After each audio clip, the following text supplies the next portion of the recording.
everyone. This is the Easy Allies podcast. I'm your moderator, Kyle Bossman, and joining us this week, Michael Damiani. Heyo. Michael Huber. Hello. And Brandon Jones. I'm not Michael. You're not a Michael. It's just stupid Brandon over here. No, you're not dealing stupid, with this stuff, Brandon. You're not the stupid, potent Michaelness happening on this panel. Double mics. Michael 1. What is your goal this week? I feel that is not. I don't like that, Kyle. Call me Michael 1. What is that? You're the first of the two Michaels. Oh, we're going by like order of closest to you. Yes. Yeah. So you could have said closest Michael Closest and furthest Michael. Closest Michael, what is your Instead goal of this like week? ranking us. Yes. My goal Yes. is to not utter the word amiibo during this entire podcast. Ooh, I like that. That's excellent. Furthest Michael, what is your goal this week? To finish all of these fluids in front of me. Great. Feeling a your little health. under the weather, but Yeah. and some intense yellow tea. Amanda Thick made yellow me tea. this like ancient remedy Yeah. of ginger tea, cayenne pepper, honey. It's out of control. It's really spicy. So if you see me take a sip, and it's because it's spicy. But the thing is, I trust Amanda so much because she's a voice actor. Yeah. And like, just like that voice is like I her. feel like cleaner right now. Yes. Yeah. Brandon Jones, what is your goal this week? To wish y'all a happy new year at some point. Nice. Okay. At some point. My goal this week is to not fall over. I had a few Metaphorically? podcasts. No. I'm just like, sometimes I just like flop over in the middle of a podcast. It's the freakiest thing. And so I'm going to try to stay seated this time. I have no memory of this. We weren't on those podcasts. Yeah, Okay. you kind of keep them alive for some reason. It's weird. Damiani is my stone. Yeah. Begin corrections music, please. Oh, we're not doing end corrections music. Oh, was that a record? Yes. Excellent. Everyone, Made no mistakes. we recorded this podcast a week ago. This is recorded in the past. We had to, of course, do that on account of the holidays. So yeah, no corrections from I that. should have thought of something. I should have looked up something and Oh, that happened for the last inserted time? my own correction. Yeah. Okay, so that's it. Just so we're all clear, and we'll be back with new episodes next week. Let's explain this episode then, I guess. This is 2017 year review. Not year in review. We are reviewing the year 2017. At the end of this podcast, we're giving it a score. Oh, Yeah. Whoa. wow. High stakes. High stakes. Yeah, because that's like official. Stars, numbers, what's the scoring? I was thinking stars, but I always like numbers more. If y'all want to do numbers, I like doing numbers. Every time we do something that's not games, Yes. I'm cool to bring the numbers Okay, back. we're doing numbers. We're doing a scale of 1 to 10. Okay. Decimals allowed. Okay. But we all have to agree upon it. That's the tricky Oh, part. Yes. so 4 of us are going to come to consensus. So the biggest things I like to talk about when looking at a year of video games is hardware. If we got hardware launches, I want to talk about it. Obviously, the biggest piece of hardware that launched this year is the most powerful video game console of all time, the Xbox One X. Making headlines. Making headlines. You know what? That was a troll thing, but let's talk about Xbox One X first. Let's do it chronologically. Oh my god. No. On January 13th of this year, we watched a big live stream. Nintendo revealed the Nintendo Switch. Yeah. Yeah. Up until that point, we had seen a very cool Imagine Dragons video. We had seen Zelda. We had seen flashes of Mario Kart. But this was the event. Koizumi taught us what HD Rumble is. Milk Milk debuted. was shown. Milk was shown. Yeah. Milk leaked. We believed, and milk was shown. Then it launched on March 3rd to great success. This is a huge year for the Switch. It's the Switch's year. It's the Switch's year. It's the Switch's year. It came out. It launched. Yep. It righted the wrong that was the Wii U. Yes. I would say the Wii U. Huber's not a Wii U fan. I'm not a Wii U fan. Yep. And I think the numbers will back me up on that. The Wii U was not very successful. right. The Switch has almost outsold the Yes. Wii U, and Yes. it hasn't even been out that long. Not even a year. So Nintendo got it right with the Switch. Yeah. They got it right with that Switch. Here's a weird thing. Jones, I'll pose this to you. Nintendo doesn't win E3 too much. But last year got a bunch of Game of E3 awards for Zelda. This year, a bunch of Game of E3 awards for Mario. And they're showing up at E3 now. And in a year that I think was kind of weak for Microsoft, for Sony, for third parties, Nintendo showed up huge at E3. Do you think Nintendo's just like an E3 contender now when it comes to excitement of announcements? Oh, definitely. I mean, when we talk about E3 specifically, it's everything. It's the booth. It's what gameplay you're showing. It's the fact that they do the treehouse, and so they can not only just reveal more information about the game, but then you can see how it actually works. So many stations just showing off one game, and so Nintendo really shook up. I mean, you can see the GIF of me like applauding at their booth. Like they've really like shaken up my concept of like what one person that makes games, one company should bring to E3 and show off. I mean, obviously there's more things. They made more announcements this year, I believe, than they made in 2016. 2016, I think it was really just Zelda and like a couple of other things. Oh yeah, where they made Samus Returns. We didn't find out until after their presentation was over. And so yeah, I think it's obviously you have to have a good game. Like if Odyssey wasn't good this year, that would have seemed a little desperate that they're like putting all of their eggs in one basket. But I think those were two games that I think, a high-ranking executive making a lot of scary financial decisions down to somebody who's working on sound effects or perfecting the controls or something. I think all of the people on those sides and in between knew those were two really good games. And so knew those were games that Nintendo could go into E3 with confidence, showing it off. I don't know if it's something you can sustain. I wonder... I think Metroid can maybe hold its own at an E3 by itself. I think that has enough nostalgic power to support that company, be their like primary target for E3.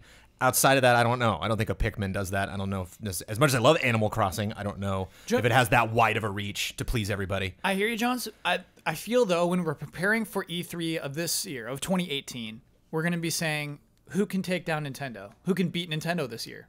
Which is weird. It's weird for them to ever be in that position. They haven't been. And it's a good 2017, as Huber said. One other console release I want to talk about related to Nintendo. Not necessarily a console, not necessarily a big deal and big hardware deal, but they sold like bonkers, is the Super Nintendo Classic. That released on September 29th, heavily rumored before its official announcement. I don't think they even announced it at E3. I think it was after E3 they announced this thing. But we had already kind of knew it existed, even coming into E3. And released a great success, included Star Fox 2 on that thing. Crazy. Damiani, you reviewed Star Fox 2, right? Mm-hmm. What'd you think of that? Awesome review. Yeah. That was a difficult review because I didn't know how. I honestly couldn't come to terms with how to review it. Like, I saw people would get upset if I tried to review it as a game released now, which is kind of what I lean towards. Yeah. And I tried to temper, like, I didn't want to review it as if it was released in 1996, or like when it was supposed to come out, which would be pretty good. It would have been okay, but like a lot of my a lot of people pointed out to me that Panzer Dragoon came out before what would have been before Star Fox 2 was released. And everyone's like, Panzer Dragoon looks way better than Star Fox 2. Like it like visually, it's way better hardware. But it's also fair enough. Yeah, but like it would have been a bad release for them. Like it would have like people have been like, why does this look so bad? Like compared to what the contemporaries. Which was Miyamoto's concern. And it was basically my conclusion was it was good that they canceled it or pushed everything to future games because of its proximity to Super Mario 60 or N64 and Super Mario 64 and what contemporary games coming out. Yeah. But like the hardest part of it, like it's nice that they release it. Don't get me wrong. It's excellent that everyone can now play it. Yeah. But asking someone to ignore almost 20 years of game development and history and being like, you ignore all the other Star Fox games that came out and then review it like they never came out and this was before. I was like, I don't want to do that. I don't like playing revisionist history like that. So I do, for anyone who has wanted to know, like, Damiani, why did you review it so harshly? Why did you come in at that angle? There you go. Like, I didn't feel comfortable reviewing it as a what if. I reviewed it as a new game with, and I tried to temper it as much as possible with, lowered expectations because I know this is like a 20-year-old game. Yeah. I'm not going to go into it. But I think some of its limitations probably would have caused it to be viewed a little bit roughly back in 1996.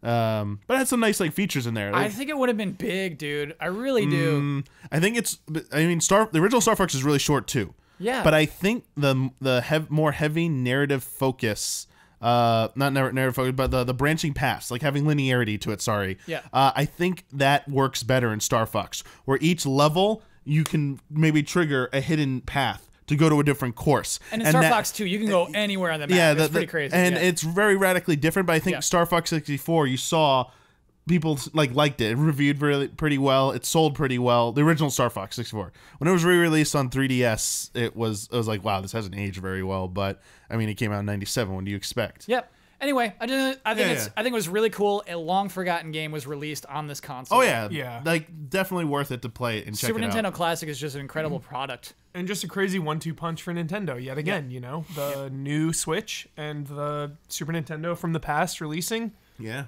You know, kind of flanking two sides of the year too, like March and I mean they were just firing on all cylinders. They flanked us. Yeah. Finally, I really do want to talk about the Xbox One X. This was interesting. This was Project Scorpio up until E3 of this year. It was announced at E3 of last year, E3 of 2016. It was announced as Project Scorpio, and that name stuck for a long time. I want to talk about the reveal of the Xbox One X because it didn't actually happen at E3 as the Wikipedia article might entail.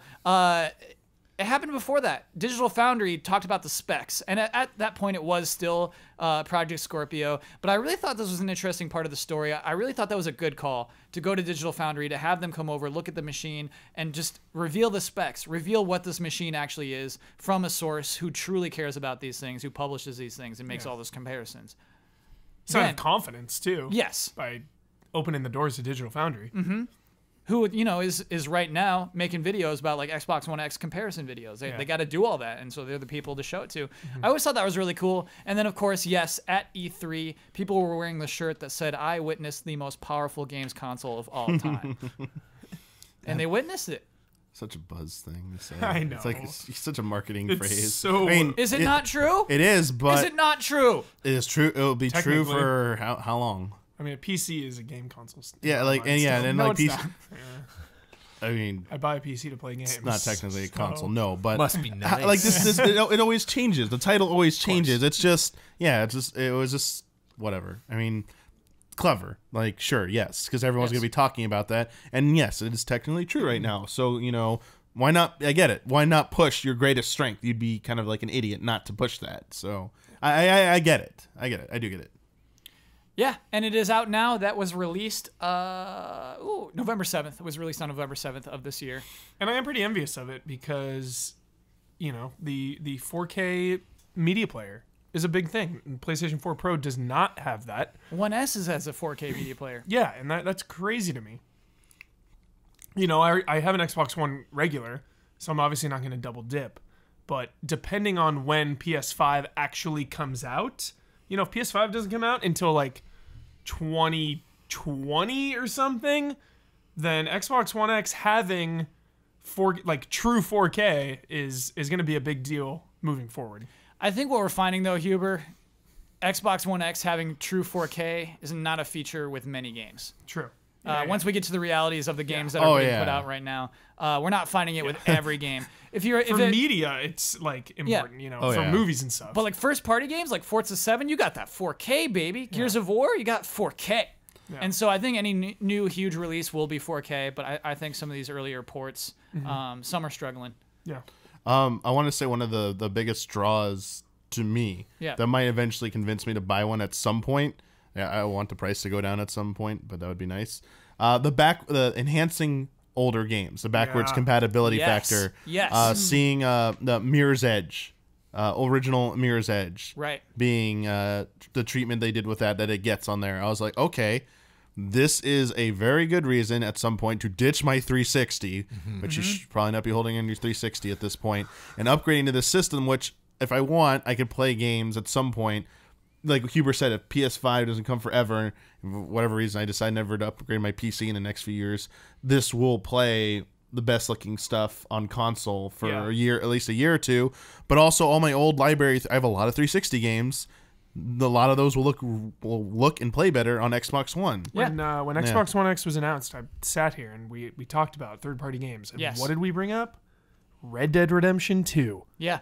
That is so dangerously close. When they start showing that game off next year, and they start doing side-by-sides, or like, yo, Xbox One X has this in red, like, more, like, even little things, like what they did with GTA 5 Remastered, like, more traffic, more foliage, like, more animals. Like, that stuff matters. Like, if Xbox One X has something like that, where it's like, yo, on Xbox, you know, we have better lighting and more wildlife and more weather, like... What they say in the commercials, It's a big sell. I like the phrase at the end of the commercials here where they say plays best on Xbox One X. Yep. I think that's really, they do that Smart. like the Madden commercials. Yeah. That will be true for Red Dead as well, because that won't come out on PC right away. Nope. Right. Yeah, so there'll be a Red Dead big is the window biggest deal. where On Xbox One X will be. There Yeah. you go. There's actually one big thing that huge. Microsoft can push next year. Yeah, I mean, it's kind of funny, Huber, in that I think the Xbox One X would have been a bigger deal this year. Jones, back me up on this if you believe it, if Red Dead made it. Red Dead did not make it this year.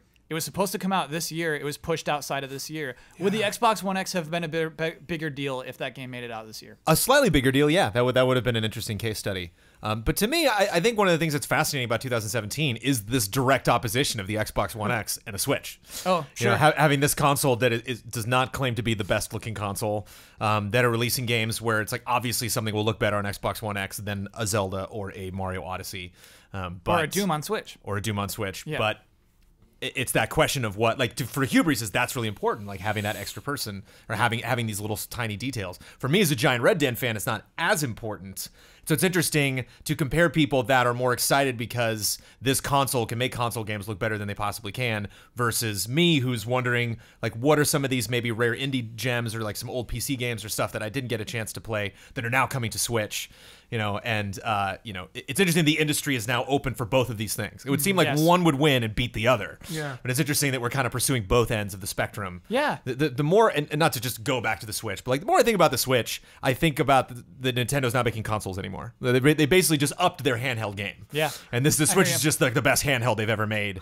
And the Wii U is like their last console. I'll They're like, disagree with it, now Jones. we're investing in this thing you can always take with you. I'll disagree because they're also working on online. They want you to plug it in and play online games. Yeah. It's still a console. They still want you to plug it in and play it on your TV a bunch. But the idea of like having a portable Nintendo console playable on a television is years old. Years. That's gone back a while. It's really just streamlined now. Yeah. That it's so easy.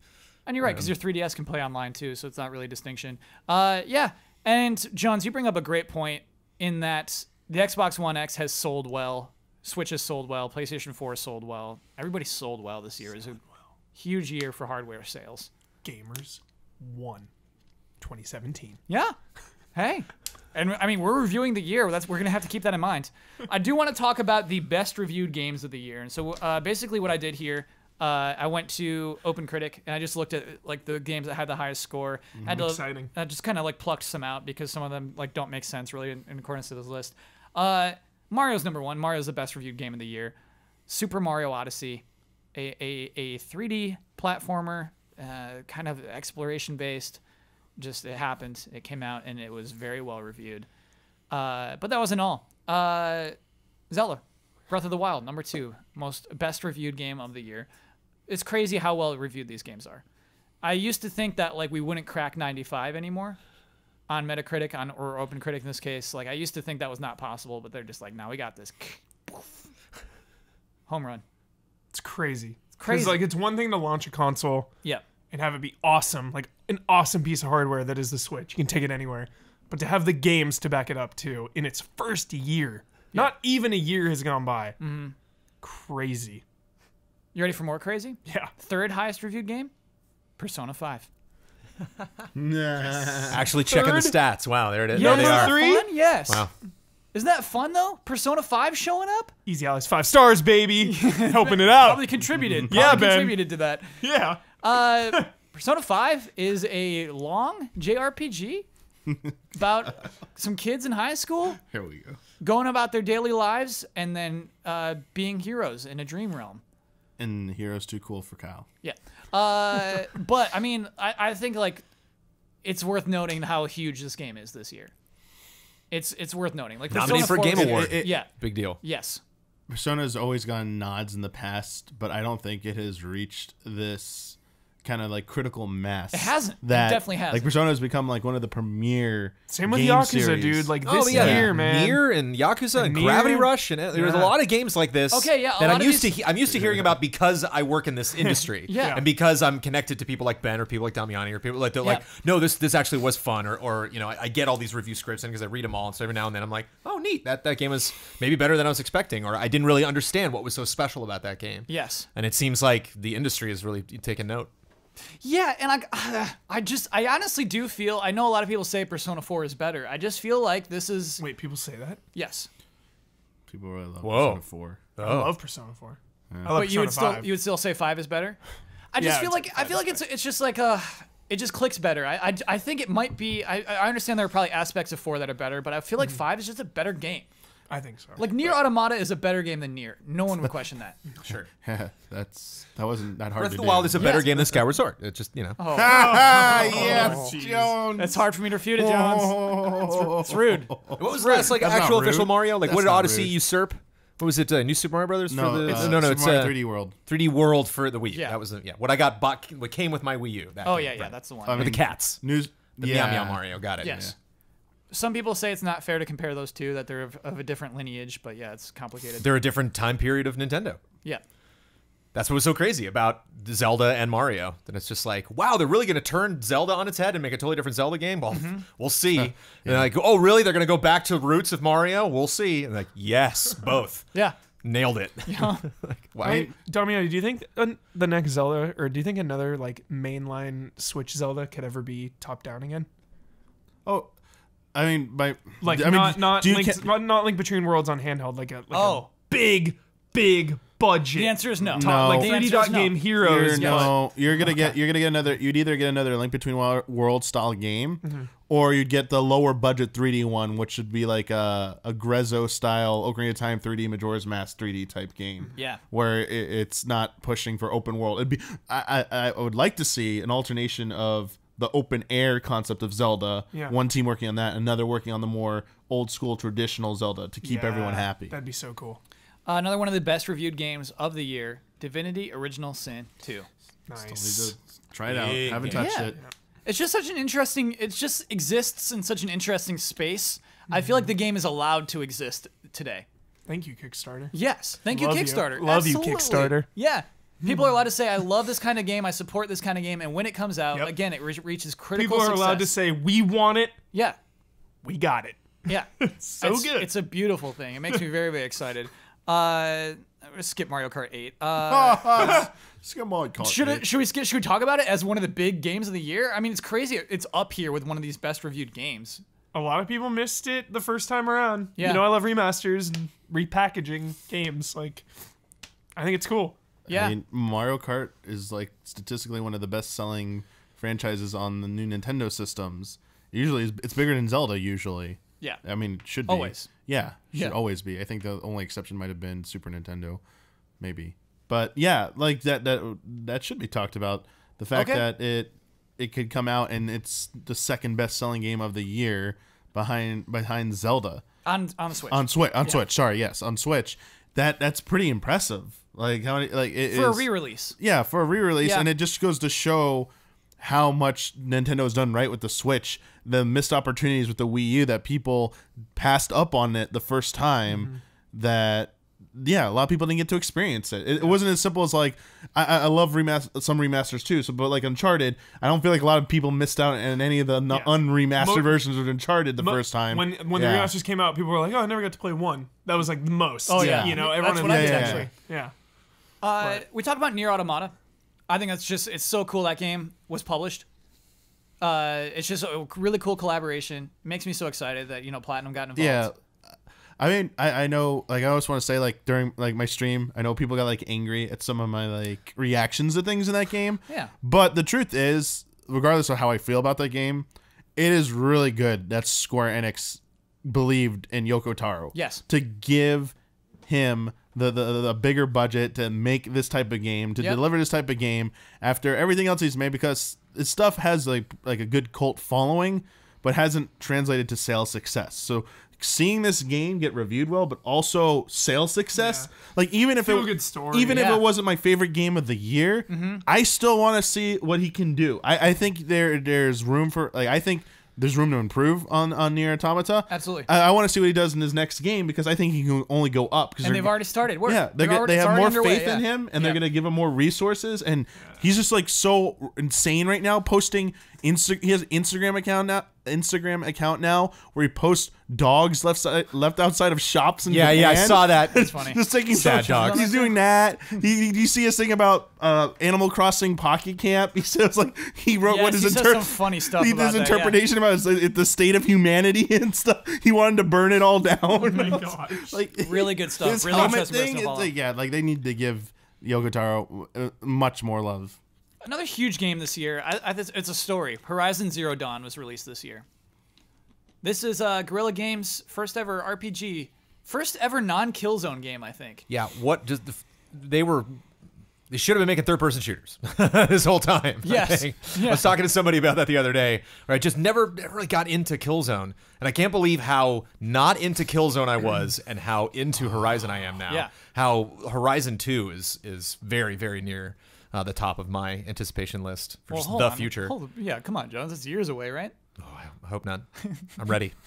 You just played Frozen Wild. Yeah, and you're like, ready. more. Horizon 2 next year coming out Just finishing your cake and like next week. More cake, please. Yeah. at the buffet line. Yeah. Horizon 2, please. Brutal, Jones. But yeah, it's such an impressive game, such an impressive turnaround for them. I shouldn't say turnaround like the Killzone games were bad, but just to see this come from that studio is so impressive. Switching to such a different style of game. Yes. And Really like it being so good.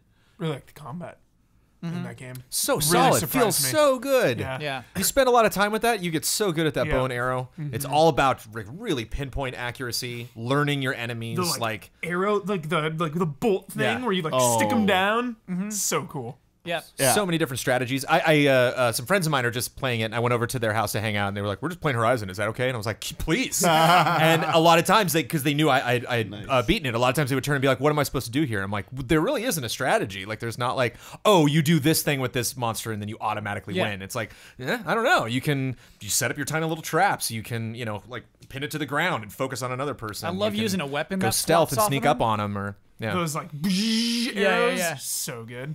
The stalkers are one of my favorite enemies in video games. Period. They're so cool. I love. Those The are little Sabertooths? They're the predator things. Oh, so those the guys that invisible stealth. Sabertooths, I love yeah. when they lose you. They get like visibly upset. Like they'll just kind of wander around where they think you are and just drop mines. You're like, whoa. Like if they think you're in a bush but they don't know where you are, they'll just start firing at it and just hope they hit you. I love that. I think I don't want to go too into this, but it's a thought I just thought of when I'm thinking of Horizon. As opposed to Zelda, I think Horizon pays off on the what happened here.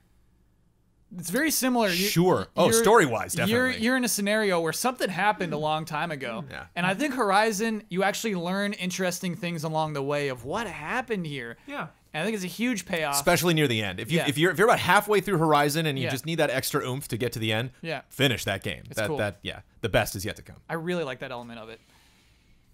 Hollow Knight is a game that was well reviewed. I've not played yet. I need to play this. They This showed is- some. this is They my- showed some vignettes of this at the Game Awards. I was Yeah. like, "Whoa, that crazy level! Look at that!" I hope Yeah. it wasn't spoilery, Don't but like, skip. woo, Yeah. yeah, And more. Preach the it. original Don't Skip. Yeah, Lone Echo, best reviewed VR game. Have not played it. Oculus exclusive. Yeah, Yeah. got the PSVR and the vibe, but played Echo Arena, which is just a mode in there. And I remember going in, they were like, "It's a little like Ender's Game," and I was like, "Oh no, I'm gonna vomit all over my face playing this." Oh, that game. Felt so good, loved it. Could even just playing for like 10 minutes or develop little strategies and get used to the movement of that. And that was just like a mini game in Lone Echo. So What do we think of VR as a whole in 2017? Ooh, go ahead, Hubert. Resident Evil 7 is what I think. Of What does that VR. mean? What happened? Resident Evil came out this year, Uh-huh. and it supported PlayStation VR.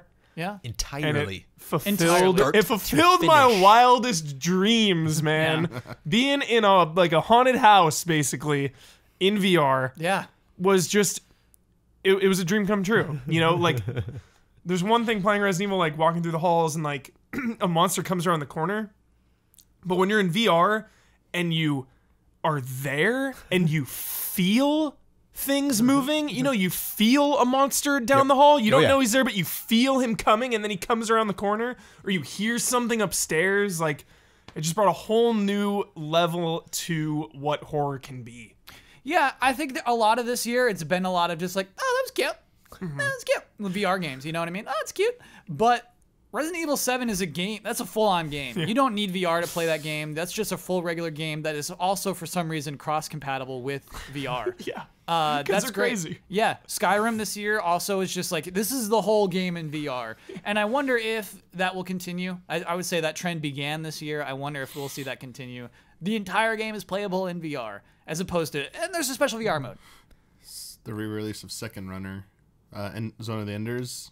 Oh, yeah. They're doing that as well. Yep. The VR one. I wonder at the end of the day how well Star Trek sold across Me the board. too. I wonder what it sold most Bridge Crew. on. Star Trek Bridge Crew, right? Yeah. I wonder if it sold most on PSVR. Yeah, I wonder that Or too. if people were really hunting that down on Oculus or Vive. That was incredible, though. That was so. What was that? That's a game that came out this how year. quickly you can team up with people, like how fast you can find a party because there were 3 different platforms all playing together. That's great. How true to Star Trek that was, Yes. almost to a fault. Yeah. The pace of it is just real slow, but just how much it embraced. That was the kind of game I would have conceived of in like 6th grade, and they made it. You know, like it just wouldn't seem. It seemed like that wouldn't get out of the pitch room.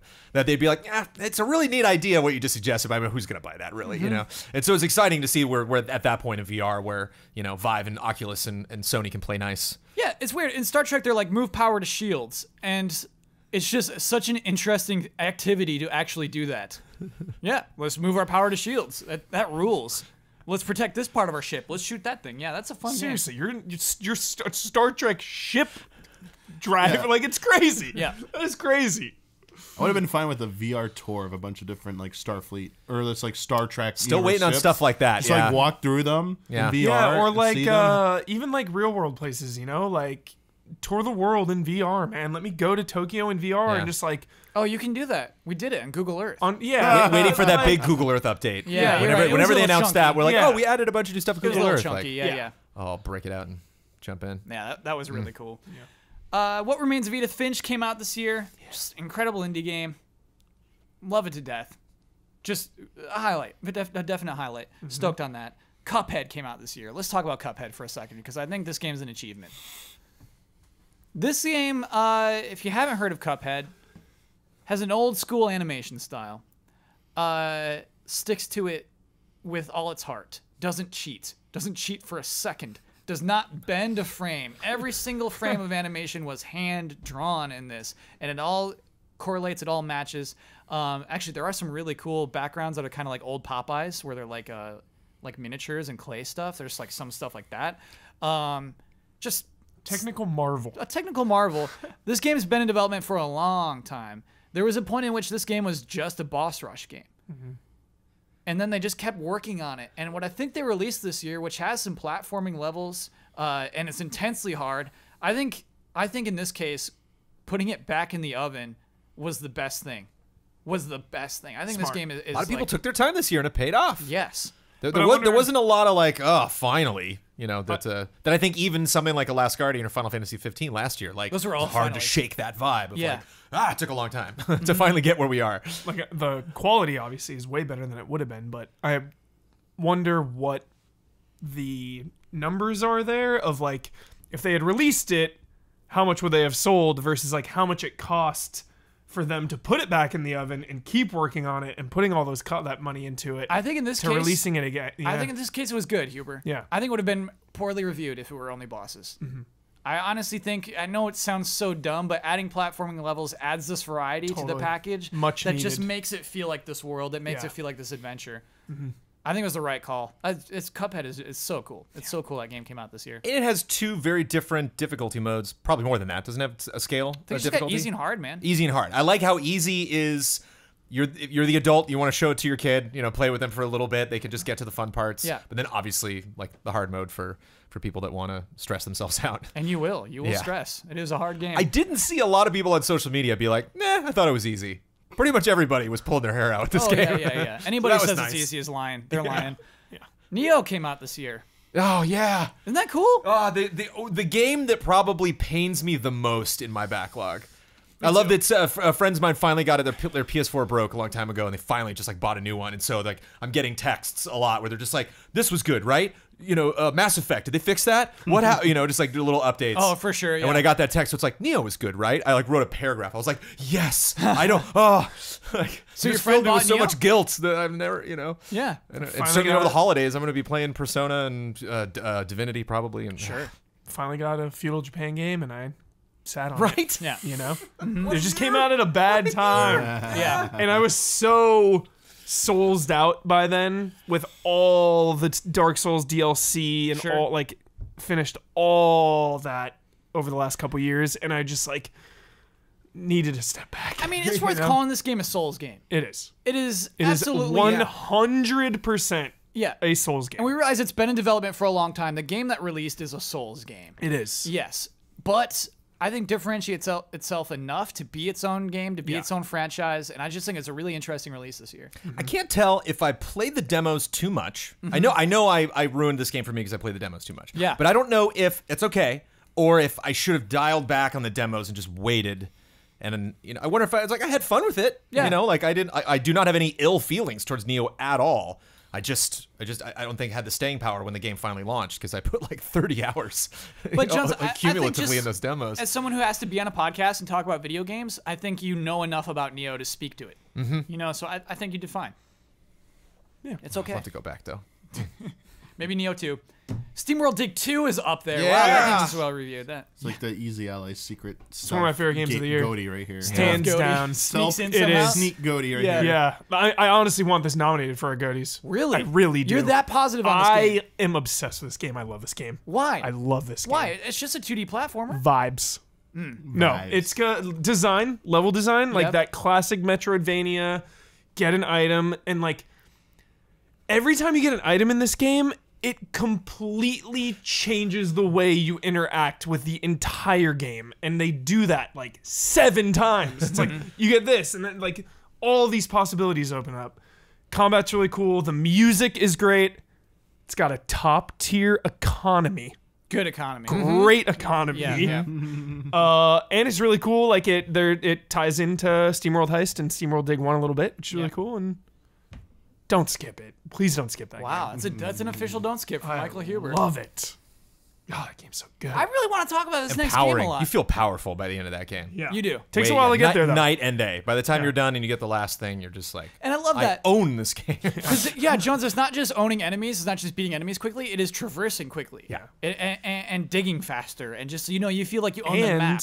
You know? One of my favorite things in games, that? if you 100% it, you get rewarded with something really cool. It's worth it. And I love when games do that. Yes. When you are rewarded for doing all the optional stuff in a meaningful way. I Yeah. did not. Yeah, I still Yeah. got to catch up and do that. But I think it's the difference between getting a power and ability like that and being like, oh, there was that place back in the beginning. I should probably go back there. Versus, I want to go back to that area. You know, like, I can't wait. You know, Yeah. like that first Yes. area you go through, Yeah. like the introduction. Where you're like, oh, this is just the intro road before I get to the town. Oh, and There you're were like oh, 3 or baby. 4 moments in that game where it was like, oh, I'm going back. Yeah.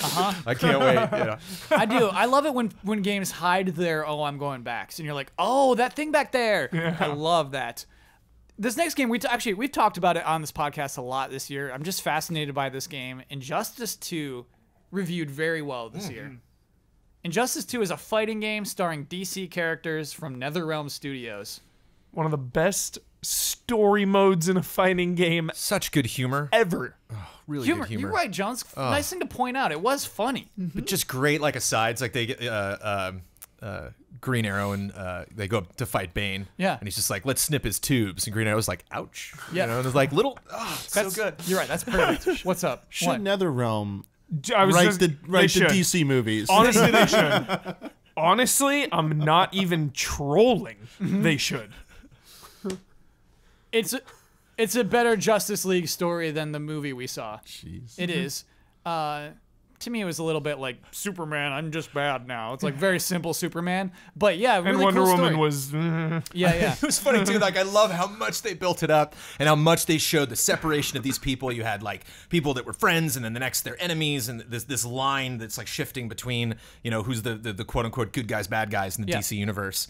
And then at the end they're like, and now it's time for the final decision. Will it be Batman? I'm like, Batman. And they're like, there's also Superman. Like after all that work, after how invested in I was, it's like that's the easiest decision in the world every time. Doesn't matter. Even if I disagree with Batman. It is insane though. We've had this discussion for a fighting game. Yeah. We're not talking about our mechanics. We're not talking about how annoying the projectiles are in the meta. It's just that this is a fighting game with a really fun story, and it was received well and sold well. Another big point was the multiverse. It was such a I'm terrible at fighting games. I think fighting games are really intimidating. Yes.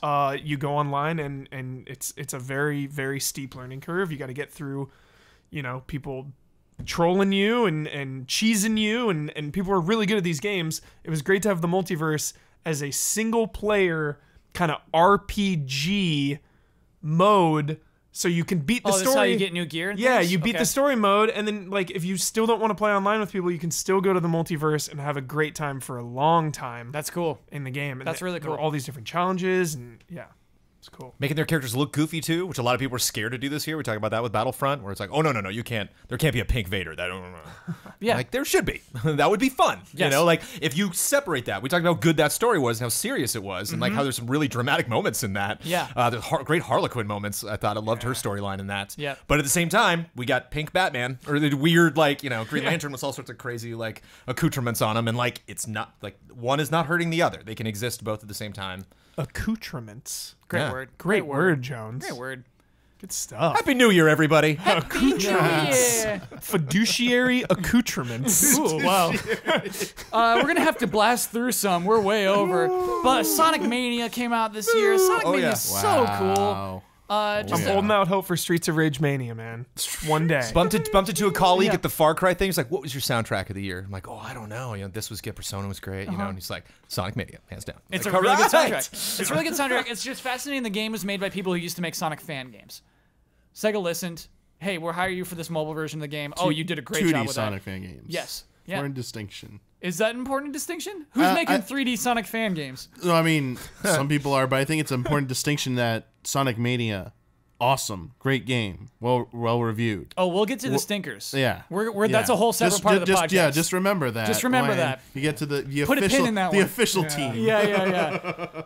Wait, really quick, Kyle? What do you think the future of that franchise is? I think this team will absolutely be allowed to make another Sonic game. Huber, I don't know if they have passion for anything other than Sonic games. Do you think they'll do a Sonic Mania 2 though? Or? Yeah. Oh yeah. I don't think it'll be a Streets of Rage Mania. That's a pipe dream. It's a pipe dream. But I'll hope. Yeah, maybe. I mean, they're so good. They did everything's so perfect. I would love to see them do anything but a Sonic game and really go off in other directions. But what they did worked so well, and how could they say no? Metroid: Samus Returns came out this year. Against all odds, that was crazy. Wolfenstein 2, the new Colossus, announced at E3 officially, teased E3 prior, and then came out this year. Favorite weapon of 2017 is Wolfenstein. What is it? Can you say as a spoiler? Giant laser gun, and it gives you this gun through the entire game. Like you can get it all the time. All right. The first time that drops, though, you kill the thing carrying it, and you see it glowing like, oh. And you just vaporize Nazis. Great. And they know it. It's fun to aim it at a guy and I'm like, nope. They're just like, you can see him taking off. What? Light laser. They run away from this gun? If you aim it at someone and it takes a while to rev up. I definitely saw guys being like, no. I love not gonna stand in the middle of this hallway and get hit by that thing. The only good part of Iron Man 3, he gets his suit back. Iron Man gets his suit back, and there's some thugs who are shooting at him, and there's one guy who's pointing his gun at him, and Iron Man puts his hand toward him, and he goes, you know what? He drops his gun. I hate these guys. They're weird, and he leaves. I just want that to happen in video games. The only good part of That's Iron the Man. Iron Man 3. Yes, Iron Man 3 is bad. largely trash, but largely. I need to see that in video games so much more. You know what? I hate these guys. It's fine. What game has that where dudes will give up? And you actually get penalized for shooting them after they give Metal up. Gear Solid 2. There's some game recent. There's some game this year. Yeah, last year that had that as well. Battlefield Hardline? You can can arrest them? I don't know. There's Bad Boys, Miami Takedown. Maybe The Division. Okay. Moving on. All right, moving on. Assassin's Creed. Shovel Knight, Spectre Torment, highly reviewed, came out this year. Resident Evil 7, we alluded to earlier. That's such a huge release. Good stuff. Resident Evil 7. Good stuff. Like, think about what that means. I know. When you think about all the Yes. games that you've mentioned now, I had the most uncertainty going into RE7. Yeah. I cracked open RE7 being like, okay, like, let's see what we got. And it was so unbelievably satisfied. Yeah. Which is hilarious I haven't played it in VR because I played that game 4 times. Oh my god. And then by the time VR came around. Yeah. Yeah. Wow. I talked to you Jones so likes much it. about it. First Jones. pass It on the was a first pleasure. playthrough. Second time trying to do everything, missed the bobbleheads. Yeah. Third time to only get a separate achievement, didn't care about the bobbleheads, got them anyway. Nice. Just like, Yeah. because I just had it memorized by that Nice, point. nice. And then the 4th obligatory playthrough because I'd unlocked everything. And, you know, I was like, I'll just play it again just for an hour and then play the Damiani. whole thing again. Gotta go typewriter mode. This might be our sneaky goatee. What? RE7. RE7, baby. Jones played it 4 times, Sneaky dude. That's goatee. a The sneaky goatee. dialogue That's a is lot. Good. it's okay. like There's some moments in that that are pretty cheesy, but Sure. spooky game. Great premise. A lot of note moments. Awesome payoffs. Yes. Great. One of my DLC. favorite horror characters of video games, period. Yeah. Who is it? Spoilers, dude. Oh, okay. Spoilers. Next Machina came out this year. The arcade is dead after its release. One of the hardest final bosses I've played this year. Whoa. Insane, dude. There's Some a tease. skull boss, dude. It's Nice. so hard. Love that. And the game, Wait, was that if you the play it final boss? on easy, you don't get to play the final level. Damiani played on easy. You can No, tell. I didn't. No, you I can didn't. tell I didn't it's- win. There's like some Yeah. crazy I skull got thing. I got a game over and gave up at a certain point. Yeah. The It's a final hard game. boss. It might dude, have hard It might have yes. been that. I lost at so that. hard. Yeah. Crazy hard. I lost Yeah. at something. I was like, yeah. Yeah. I was like, okay. Hang it But I up. got it. It was cool. It was just to try it out. Yakuza 0 came out this year. It's just another one of those where it's just like, wow, you know what? These games are getting attention now, and it feels good. I'm Can't really wait for happy it to come to Yakuza this year. Switch. Yep. Feels so good. Yakuza on Switch, baby. Stop that. Just sell so much. Total War Warhammer 2, I don't know a lot about, but got great reviews. Warhammer series still going strong. Great open world. Yeah. Or not open world, Cool but great looking, world map. Great overworld. Blue armored stuff. You like that with the huge No, that's shoulder like, no, pads? that's like the iconic thing about Yeah, them. yeah, Yeah, yeah. I mean, Warhammer's huge though. So Warhammer's it's like, huge. It's never going away. Cool. Well, they're apparently still making good games despite the strong franchise, or with that strong franchise. And then before we move on from games, I want to give a special shout out to Ubisoft, because not a lot of these were like in the best reviewed, but Ubisoft had a really cool year that I want to take note of. Because Rainbow Six Siege survived this year. They announced a new season. Oh yeah. Ghost Recon Wildlands, one of the best-selling games of the year. Crazy. Despite, Yes. Great. Saw I that saw right? Yeah. Why are we not playing I know. co-op Predator I know. right now, Hubert? Wait, know. what's up? You can be- Predators you in can be Predator. Wildlands. Yeah. Yeah. The Like, Predator. Predator. The Yes, actual the Predator. Predator. You can No. play Yeah. 4-person co-op versus the Predator. Oh, and one person is a predator?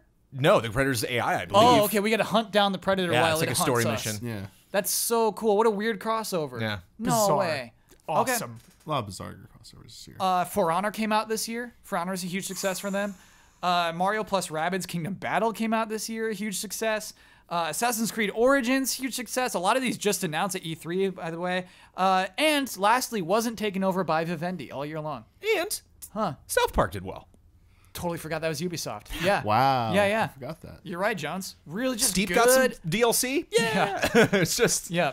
good year for them. Good year for Ubisoft. And Ubisoft. I remember I started this year panicking that they were going to be taken over at any moment. Vivendi was that still happen? making moves. So what they're doing to counter it, Hubert, it's so weird. The Guillemets are buying more of their own stock. They're buying more of their own company. And didn't Vivendi say they're gonna hold off for a certain amount of months now? Yeah, something Vivendi's like- pumping the brakes. Yeah. Good. So it could still happen, but they're working against it. Ubisoft is working against the buyout. Okay. It's really weird. Do you all hear that? It sounds like it's podcast halftime. The following are the official sponsors of Easy Allies for the month of December. Don't forget PUBG came out this year as well. I talk about PUBG. Sweet Justice, a sound design company based in England that's worked on Battlefield, Mirror's Edge, Injustice 2, Call of Duty, Cuphead, which were all discussed during this podcast, and a load of indies. Check out their website at www.sweetjustice.audio. Brent Klaus. Brent Klaus is a 2D animator and illustrator specializing in motion graphics and art direction. He produces animated content for brands using bold colors, fun character animation, and will sneak in a video game reference wherever he can. You can find him and his work on Twitter at Brent Klaus. Scorn. an atmospheric horror adventure currently in development at Ebb Software, set in a nightmarish universe of odd forms and somber tapestry. Go to scorn-game.com for more information. JoJo Dentco, your friendly automotive dent repair expert. If you are currently an Easy A patron and are in the Denver metropolitan area, tweet @FastMower if you would like to have your minor door dings repaired, free of charge. Mango. Hogue Law, business law firm. Whether you're starting a business at level 1, stuck fighting the dreaded fundraising boss, or finally cashing out with a well-earned high score, you need a good business lawyer at your side. Rick Hogue started Hogue Law to bring more than a decade of experience to companies like yours, and is proud to support the Allies. Check him out at hoeglaw.com. Critical Reviews. Do you enjoy podcasts about video games, movies, and TV shows? Do you like Twitch streams? Do you like reviews? Then you should watch Easy A. When you're all caught up on Easy A and need more content, check out Critical Reviews. Everything that makes Easy A great, but on a way smaller budget. Watch Jimmy Good, Joe Lever, and Thomas Yang talk about the pop culture you care about and host jolly game streams. Join the Legion at Critical Reviews on YouTube, Twitch, and Patreon, and follow Go Critical on Twitter. L. Fanis. Cartridge Club. At its core, the Cartridge Club is like a book club for gamers. Every month, you're invited to play along at your own pace, sharing your thoughts in the forums, and enjoying a wrap-up podcast with special guests selected from the community.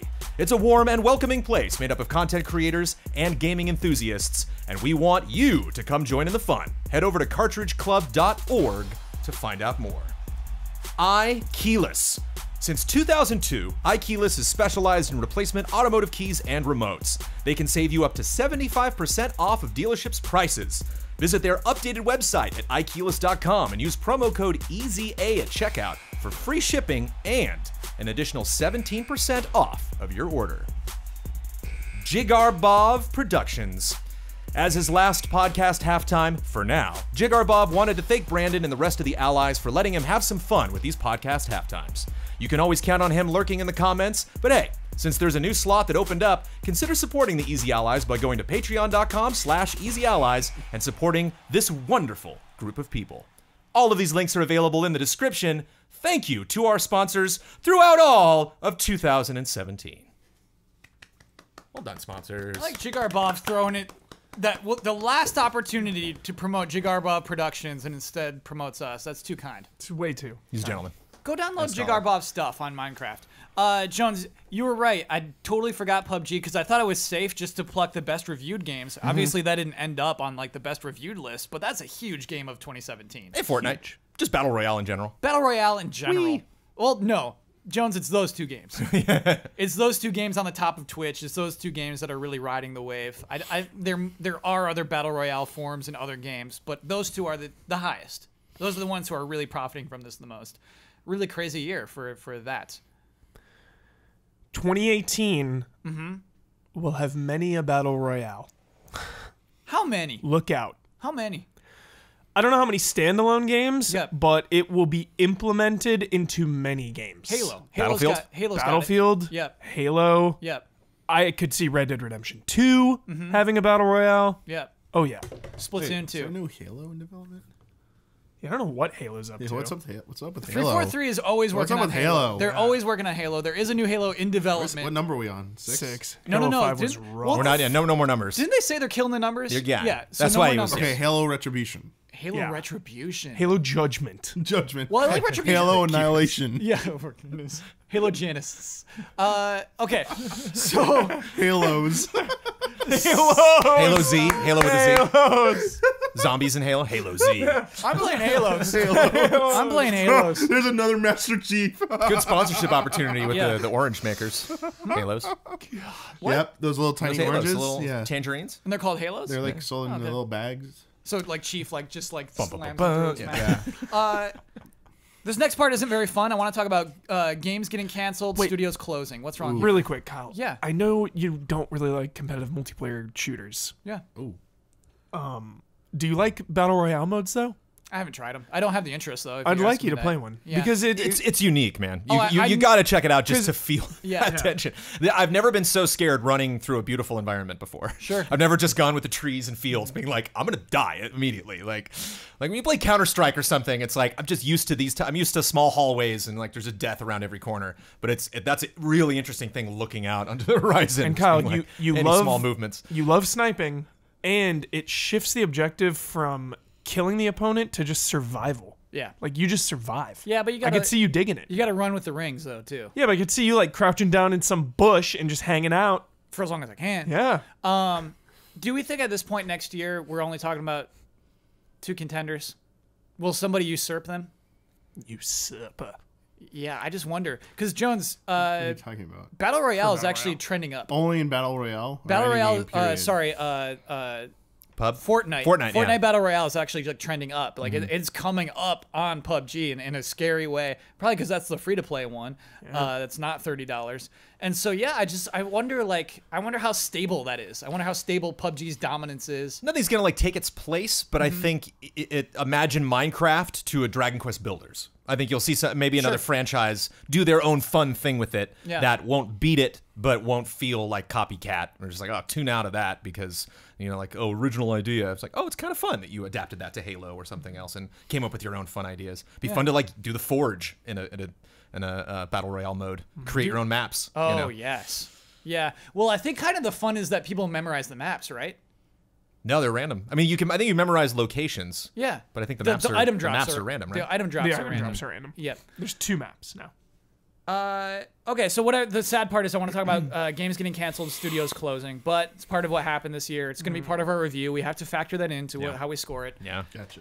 Scalebound was canceled on January 9th. Scalebound, the huge Xbox exclusive developed by Platinum, Riding Dragons, just flat out canceled. Hideki Kamiya, Yep. a legend, Yes. the director of my favorite game of all time. Getting the shaft. Resident Evil 2? Mm-hmm. Nice. Favorite game of all time. Yep. We got to get it in the Hall of Greats. What are we doing? I'm like waiting for all the. That's it. That's the thing. I'm waiting for all the freaking Chrono Triggers and Zeldas and Marios and Final Fantasies. Jones is playing a long game too. Yeah, I'm I got playing a the super long angry game. message from somebody who's Yeah. like, I am ashamed of you that you have not offered up Final Fantasy VI yet. Waiting- Yeah. I'm like, Yeah. I am not offering up Final Fantasy VI to have it lose. Because it would have lost That a is Chrono Trigger. not You're gonna right. happen. 6 would have lost a Chrono I'm gonna Trigger. wait yeah. to when we're like talking Yeah. about like Yeah. Pong and like this weird game and like, oh yeah, Final. It's like, all right, Jones, okay, fine. Yeah, you know. but the thing is, Jones, I snuck in Pokemon because of Chrono Trigger's dominance. There was not a large margin between the 2nd and 3rd and 4th place. Yeah. You got lucky. I got lucky, man. Like you could get lucky with Final Fantasy VI. I don't know. We'll talk about that later. Too much risk. Scalebound was canceled. That was just crazy. Xbox ran out of really attractive exclusives little by little. Crackdown 3 still exists. State of Decay 2 still exists. Sea of Thieves still exists, and of course we know the Coalition's working on more Gears, and 343 is working on more Halo. I kind of like where we're all at. Like Nintendo's got, I think, the most interesting headlines of the year. They're probably going to get the most Game of the Year nods. Just putting that on the table. Yep. Xbox has got the most powerful console. Sony's got the best library. Yep. Yay. Yeah, everyone's a winner. It's a nice Gamers place to win, wrap as up. And Caesar obviously said, yeah. PC's Gamers kicking win. ass. Like PC has the most popular game of the year. Yeah. That's great. Feels good. Several of the most popular, because we're still Yeah. looking at Dota, we're still looking at League of Legends. Sure. Like, we're still looking at CSGO. It's crazy. Yeah. Everybody's doing well. Except for Gorilla Cambridge, which was shut down this year. You might say, what is Gorilla Cambridge? That was the studio, used to be known as Sony Computer Entertainment Europe, Cambridge. They made the Frogger game from 1997. You ever played that? Okay. Yeah. 1997. I believe we have an Yes. official Easy Allies copy of that. Nice. I think somebody gifted us. That's over there. It was absolutely that was a Christmas present. Just like everybody loves Frogger, and they're like, oh, here's Frogger. And it's like, not too bad. Why do I feel like Frogger's Konami? Whoa. I think Frogger is originally Konami, Punished Was Frogger. yeah, they did. Okay. Medieval, they made Medieval 1 and 2. Ah. This studio. More recently, Killzone on Vita and Riggs. That studio Killzone was on Vita is good. shut down completely, just gone. Poof. Yeah, Riggs. Without legacy though, it's crazy. Riggs. What happened to? I guess Riggs launched and was okay. Yeah. Killzone on PSP. That happened. We're over that. Okay. Was it Vita? I have Vita down here. Yeah, I feel like maybe there's a PSP one also. Pretty There's sure a there was PSP one. Resistance game. That. Oh, no. yeah. I remember playing Killzone on some portable PSP, at game right? trailers. It might have been. I'm going to hand you the prove it ticket, Damiani. You played a Killzone game on handheld. PSP? No, on handheld. Oh, okay. I'm not sure if it was Vita. I feel like it was PSP. PSP. All right, here we got to look it up. Okay. Anyway, that studio was shut down. So wait, what's the question? I want to see if I can get this. What's the Killzone game on PSP? Yes. Was Killzone Mercenary? Was Killzone on PSP or Vita? I think it was on PSP. Okay. I believe it was called Killzone Mercenary. And then check to see if that was Gorilla Cambridge. Maybe I effed that up. BioWare Montreal was absorbed into Motive Studios at EA. Killzone Liberation. Oh, PSP. crazy. Oh. All right, there it is. But I That's it. think there is also one on And then Vita. Mercenaries is the one that this studio made, and that is a Vita game. Killzone Mercenary. Yeah. Okay. Ha So I played Liberation. So somehow we Liberation's all ended up really right. good. Is that a first-person game too? No, it was like a tactical over map type. Dude. Yeah, it's Cool. good. Cool. All right. Are we going to get some weird strategy Horizon game on Vita now?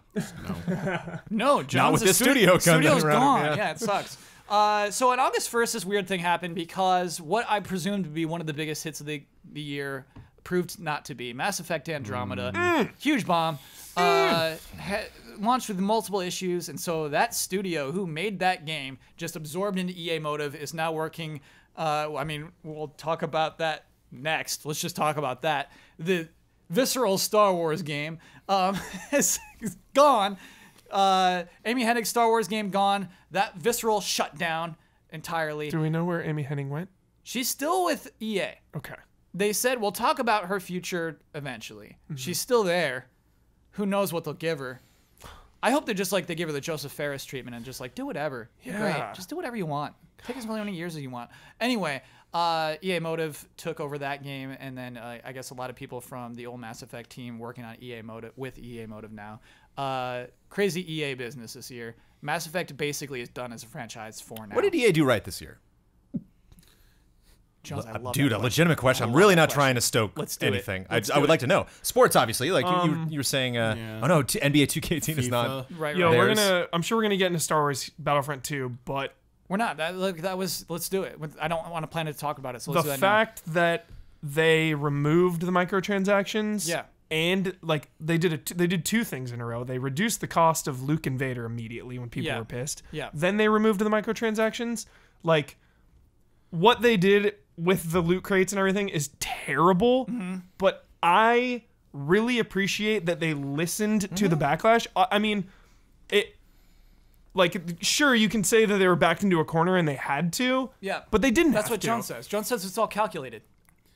Yeah, but they did say that they made a mistake. That was one of the things I Yeah. was waiting for. I appreciate that language. Yeah. So as a consumer, like I appreciate that move.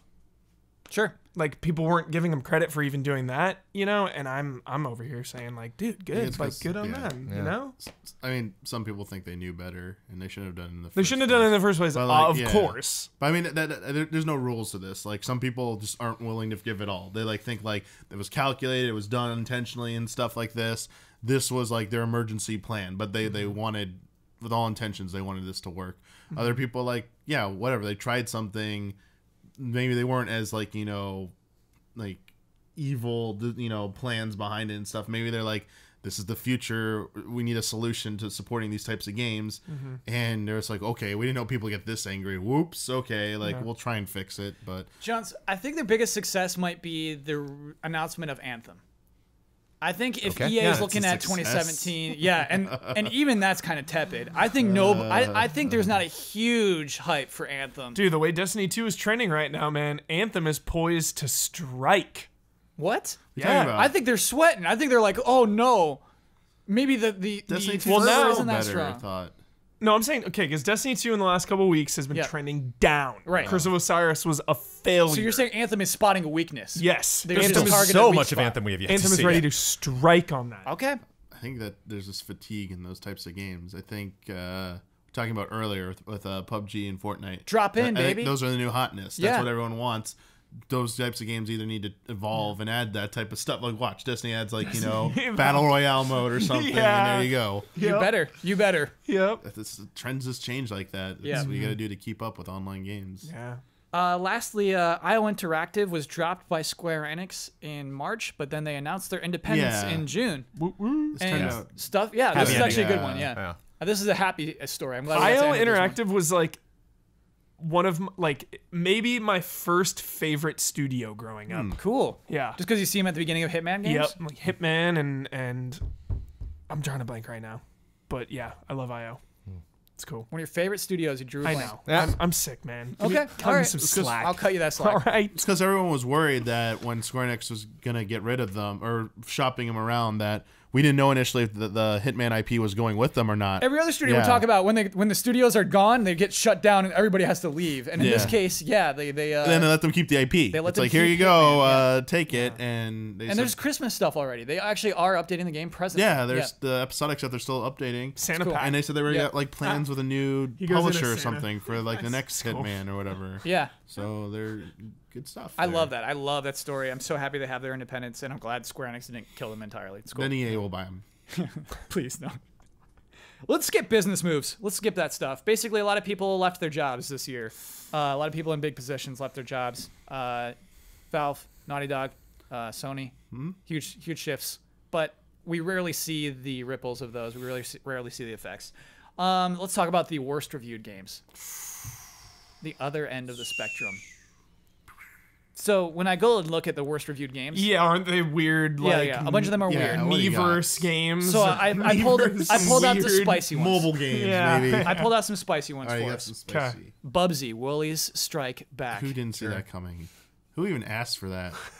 This is the Sonic Mania year, though. You never know. Yeah, No. yeah. Crash Bandicoot was huge. Yes. No. Crash Bandicoot made money. We should have brought up Crash Bandicoot, Yeah. man. Crash That's a Bandicoot and huge year for Sonic Crash. had established stuff in the past. Yeah. They had a legacy. Yeah. Bubsy was just like Who asked? a footnote, and they thought it was worth trying to bring back. I think that legacy is hard to understand from the inside. Yes. I think it's hard for people with the rights to that, with the possibility to bring that back, to really kind of step outside of it and be like, does anybody really care?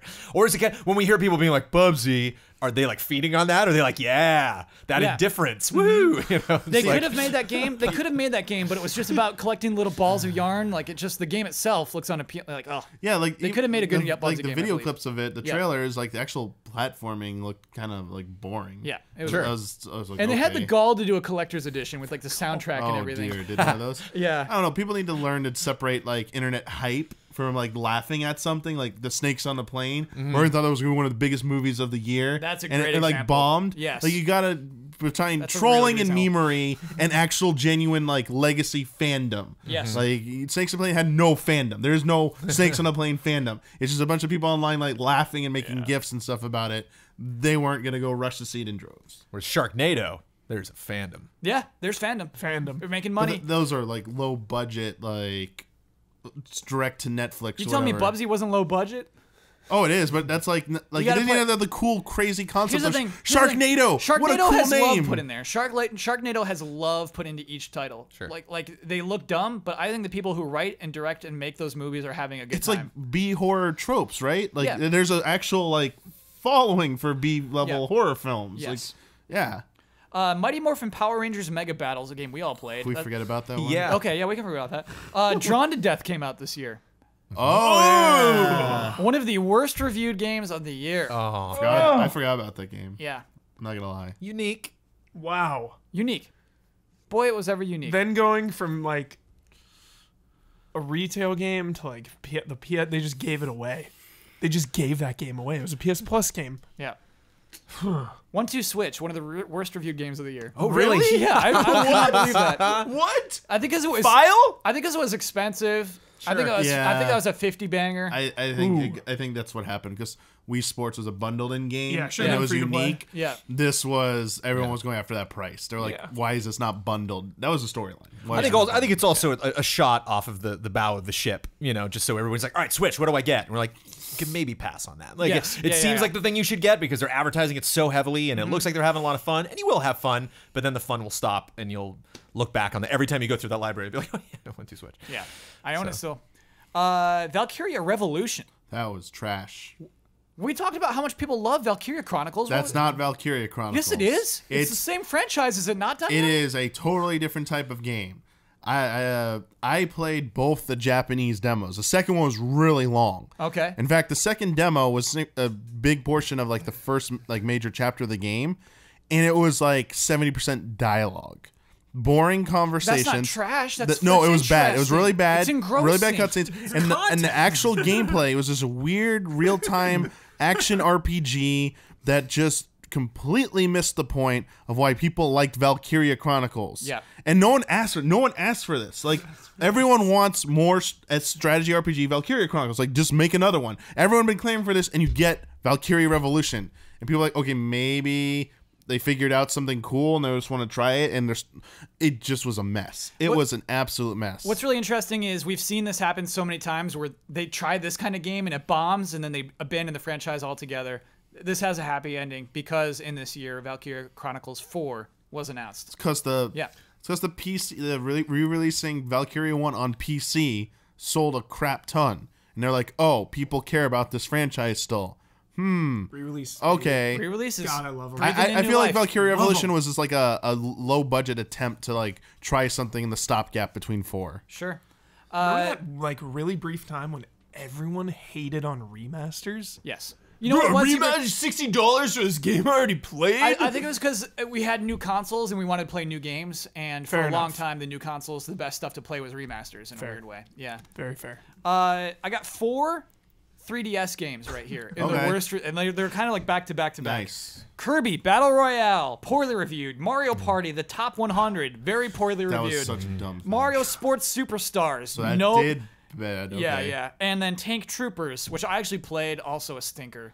Tank Troopers. So Mario Party, why was that not on Switch? a bunch of dumb filler games. Just like, everyone. Why? Yes. it's crazy they're filler games, but also poorly like they just turned out to be trash filler games. Well, it's not gonna be on Switch now. Yeah, probably won't be. Just wait for that real new Mario Party Huber on Hopefully, Switch. It's coming. We're due for a good one, and if any, Can you imagine that, Huber, when everyone has their own Switch and you're gonna know. play? Oh my gosh! I Huber. know. But Damiani, I thought the same thing about Wii U, you know? I thought the Wii U and the gamepad would have been like this perfect catalyst for a great Mario Party. It just never happened. Nah. Oh no, not that Mario. You Party. know? Not Yes. that one. This is rejuvenated Nintendo, Huber. You gotta believe. True. This They're is a gonna new do. era. They're gonna do the. They're gonna go back sure. to their roots with Mario Yes. Party. Is that fair to say? All these games Yeah. came out the same year as the new Mario and the new Zelda. Isn't this the same These are like Nintendo? the C team. Like They're letting it out the door. No, the 3DS, like, they don't have like the ramped up production like they do anymore for like game development for it. Yeah. They're still supporting it, but like it's like 2-3 big titles a year because everything had to move to Switch. Yeah. So I think we're seeing the effects of it with. they these were just spoiler like games. pushing Yeah. out some stuff. Like it's probably was so low budget and harmless. So like just try it. Like let's see. Like maybe 100 games on Mario Party. It's a Maybe good people love idea. it. And maybe people want to buy all this. Great And like, idea. nah, I guess not. Yeah. You know, maybe whatever the Mario sports thingamajig game. Maybe they're like, oh, maybe some people like this. I'm like, yeah. It's a good idea for a game. Wasn't executed well. Next, Is this proof that,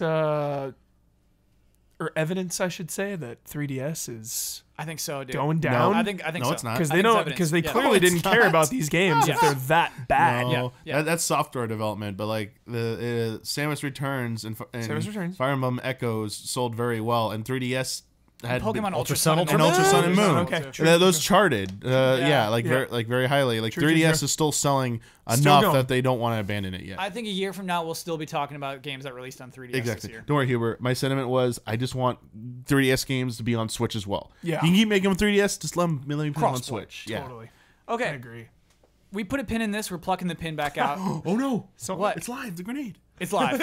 Sonic Forces is live. I'll jump on this one. Ah! Sonic Forces Sonic Forces is a new Sonic game from Sonic Team. that doesn't know what it wants to be. I will get through. I will start and finish this game before the year is over. We got to stream it. It takes 3 hours, Yeah, dude. we It's gotta short. I'm ready. Because Huber, you and I made a bet about whether it would have microtransactions or not. It doesn't. It actually doesn't have microtransactions. Yeah. To its credit, it's a $40 game with no microtransactions. Who lost that one? So many. What's up? Huber lost that one. Nice. And I lost the Will Destiny sell more than Call of Duty? Yeah. I lost that one. I had to. You know what? I normally would lose my Huber Wow. bets. I did some good. You I picked did got Destiny some to good stuff. sell more Call of Duty. Yeah. Interesting. Oh, but you called the Super Nintendo Classic before that came out. You said they're gonna do this. They're gonna do a new Nintendo or a new Super Nintendo Classic. Nice. So yeah, you got that one. So on you got me 2-1 though. Yeah, that's almost Huber. That's a better prediction than anything. I don't think that was a better call than to say no microtransactions on it. Whatever. It's crazy that Sonic Mania is in the best reviewed games, the one made by fans, and then the one made by Sonic Team. whose job it is to make Sonic games, is among the worst reviewed games of the year. Sonic Team is just so inconsistent with their development of games since they started with Sonic Adventure, with 3D Sonic games. Yep. It has been a back and forth like mess. Just like up, peaked with Sonic Unleashed, and then down. And like actually they had 2 games kind of recently, Colors and Generations. And Generations. They literally just could have gone back to Yeah. and been like, hey, let's make an evolution of this. I think all 3 of those games are solid Sonic games. Yeah. And This is not one. And they This come is out with this. I get like this has been said a lot by a lot of different people, but the create your own avatar character thing just comes off as pandering. It does, like in the mechanics, it doesn't look right. It doesn't feel right from what I played. Yeah, the bear it's is so like weird. So weird. It takes you out of it, and the game just doesn't know what it wants to do at some points with that. It's like, does it want to just be the on-rail Sonic where you're going fast as Sonic and like cool, funny like stuff like that, or you're just gonna do like these weird mechanics that your avatars use, and a lot of it isn't even gameplay. A lot of it is just watching crap and quick time event stuff. I was like, wait, what? Yeah. This game's over already? Like, you don't do anything in this game. It's so funny, short. On this podcast, we praised the decision. We were so excited that they had this option of self-inserting your own dumb Sonic character I think it into was this just game. really like the meme factor. Yeah, I thought it was genius. I thought it was a great play. Didn't turn out to be that way. Didn't turn out. And I think the hard thing, maybe the reason they couldn't go back to Generations, because Mania was already doing the 2D thing. Like this has got it covered, guys. Are there not 2D? There's classic Sonic in the game. Are there no 2D missions? The classic Sonic is almost like pointless. There is some side-scrolling parts, Well, then, yeah. but it's not like they're not good or anything like that. Damiani, I bet they paid almost no attention to Sonic Mania. I bet they were like, "Pff, yeah, sure. And then, They probably didn't. this but year they had to face the consequences. They had to like look at these numbers, and Sonic Team has to like look and say, "Oh, well, I mean, I can't even imagine what that feels like." must feel Yeah. like. Yeah. That's like, ugh. they either need to figure out which of the previous Sonic games, or from the previous Sonic games, which ones had the best ideas, and try and come up with something again that like mixes them well. I mean, It's just extremely hard to capture Sonic speed in 3D. It like is. it's so hard. Like even going back to Sonic Adventure, like great game, but there's still so many parts where it's just like you're on rails. You know, Yeah. you're just going. You know, it's just a hard thing to capture. That's been like the problem of them. Yeah. Like maybe they need to be something else then. Yeah, Maybe they they really aren't do. about like blazing speed. Yep. Sonic has other cool attributes about him that aren't necessarily like just running fast. The aerial homing attacks and stuff like Okay, that. Like all right. his friends like Tails and stuff like. Synergy with the other characters. Yeah, I like think some could kind of be like fun. I know people. That was my hope Are in you being Colors. serious right now? Yeah, I remember seeing Colors and seeing all the characters on different colored rails all bouncing around. I was like, ooh. I know people freak out when you mention the animal friends of Sonic, Yes. but like just the core: Knuckles, Tails, Sonic, those three, and come up with some kind of like a more platform-driven action platformer that's less about speed, more about like the Sonic's action, like like jumping I hear and you. I doing hear you. stuff. Even Yeah. going back to like original Sonic 1 and 2, like as not a speedrunner or a pro streamer of it, like I go through those games kind of slow. I hear you, Sonic You 1 know, is I very ex- slow. Yeah, I explore Sonic a 1's lot. not that fast. And I feel like for combat, hear me out. We should have like stretchable arms that like stretch when you want to attack things. And I guess to sort of like justify that, we'd have to like turn into some other form at night, like a werehog. Stop it, And Kyle. so then like there's like these missions, these platforming missions with combat heavy that are kind of slow. Try it out. Is all I'm I saying. like Unleash, man. I beat that game. Platinum should make the next 3D Sonic. I want to talk about 2 more worst reviewed games.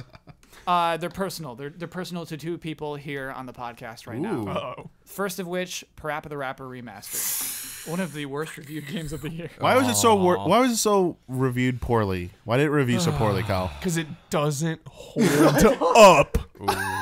Can I tell you, when we were planning doesn't hold when up. we were planning Hall of Greats, I was gonna bring it, dude. Oh. I was like, Parappa the Rapper's easy. I no longer dream of getting Parappa the Rapper into the Hall of Greats. I know it's just personal now. I know I'll never convince anyone else after seeing these things. It's a very different game. It's a rhythm game where the proper thing to do is not to hit the buttons at the proper time. And so yeah, boy, oh boy. You know, we didn't talk about like the canceled. We talked about like games that got canceled. We didn't talk about the Kickstarter that failed. Oh. The follow up where the director of Parappa the Rapper and the director of Guitar Man were actually collaborating on a game together, and that Kickstarter failed. Just a bad old Parappa the Rapper year.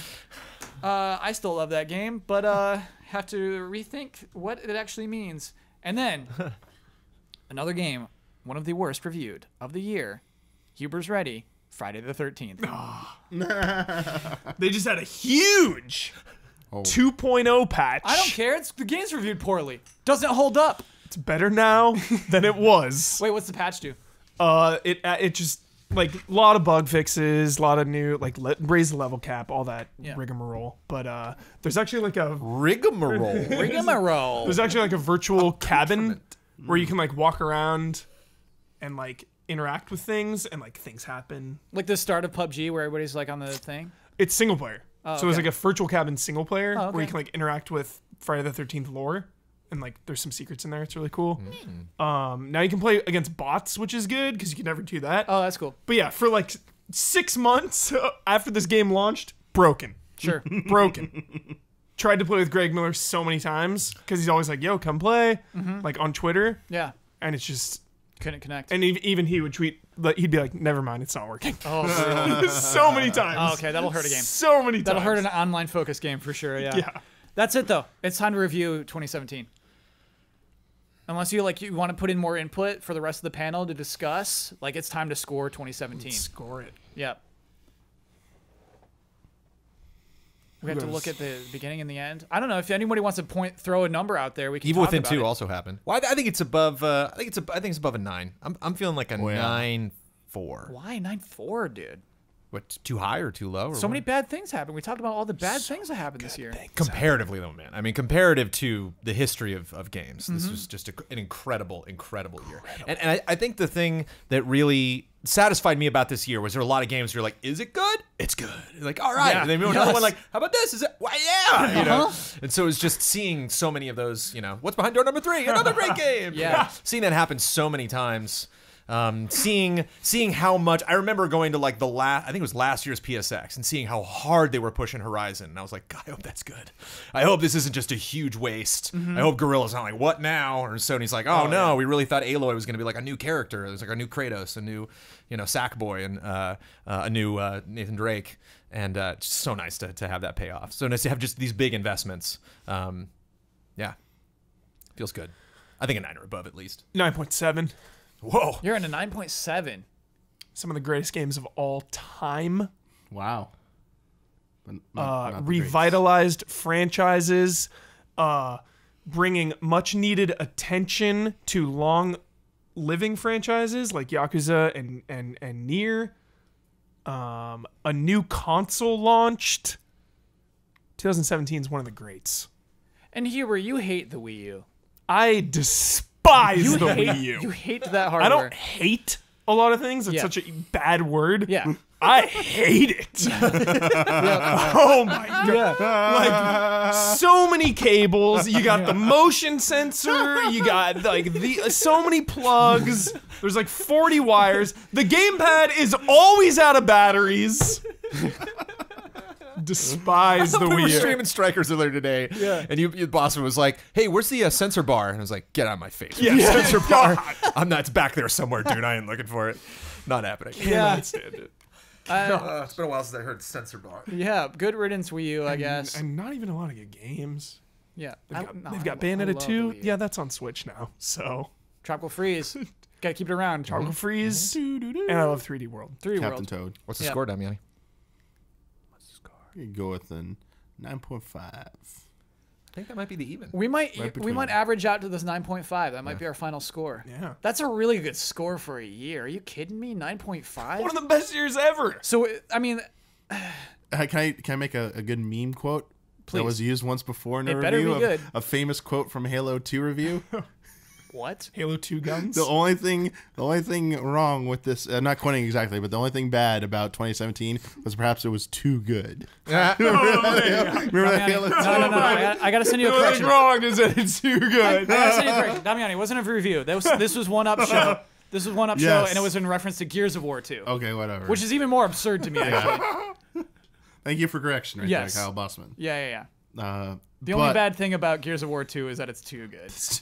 Because I take a lot of the bad this year with the good. You know, it's like I think EA had a lot of missteps, but I think people, you know, I think they're paying for it. They were taken to task for it. You're I right, think Jones. even with what Battlefront happened with Battlefront, they made no changes to Need for Speed Payback, and they were like, "Oh, that's not going to affect this game poorly." And like, you know, the cards and everything. It's just like, why are you keep ruining these potentially great games?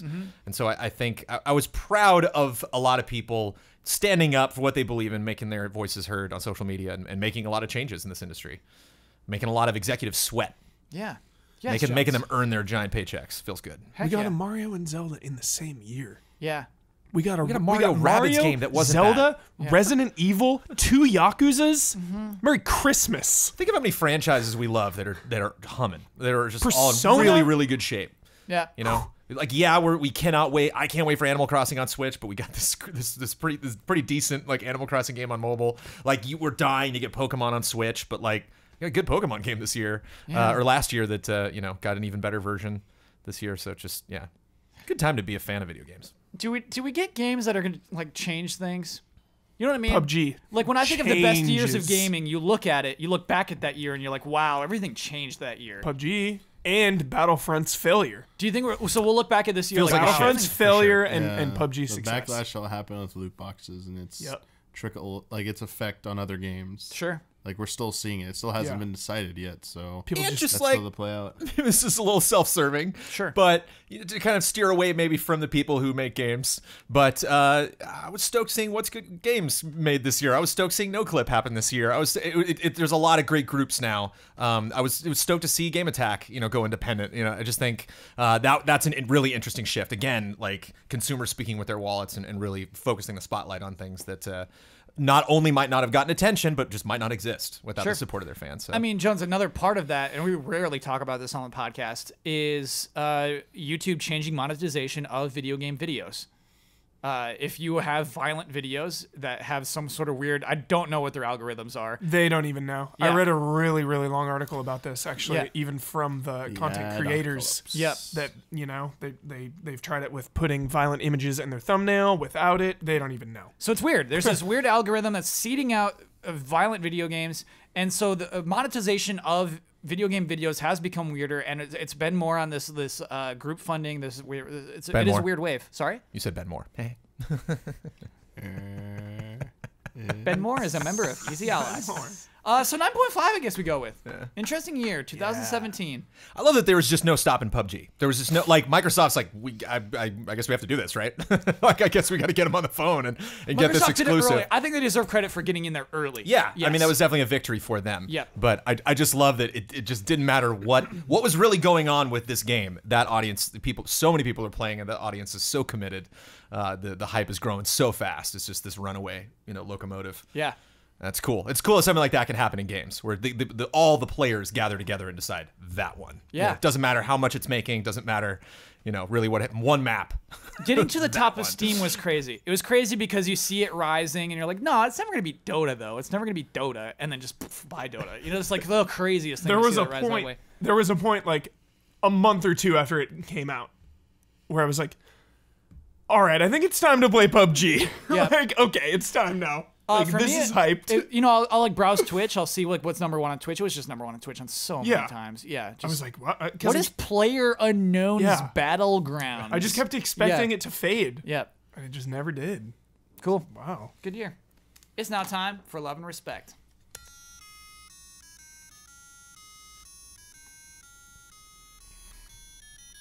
Love and respect. Ooh.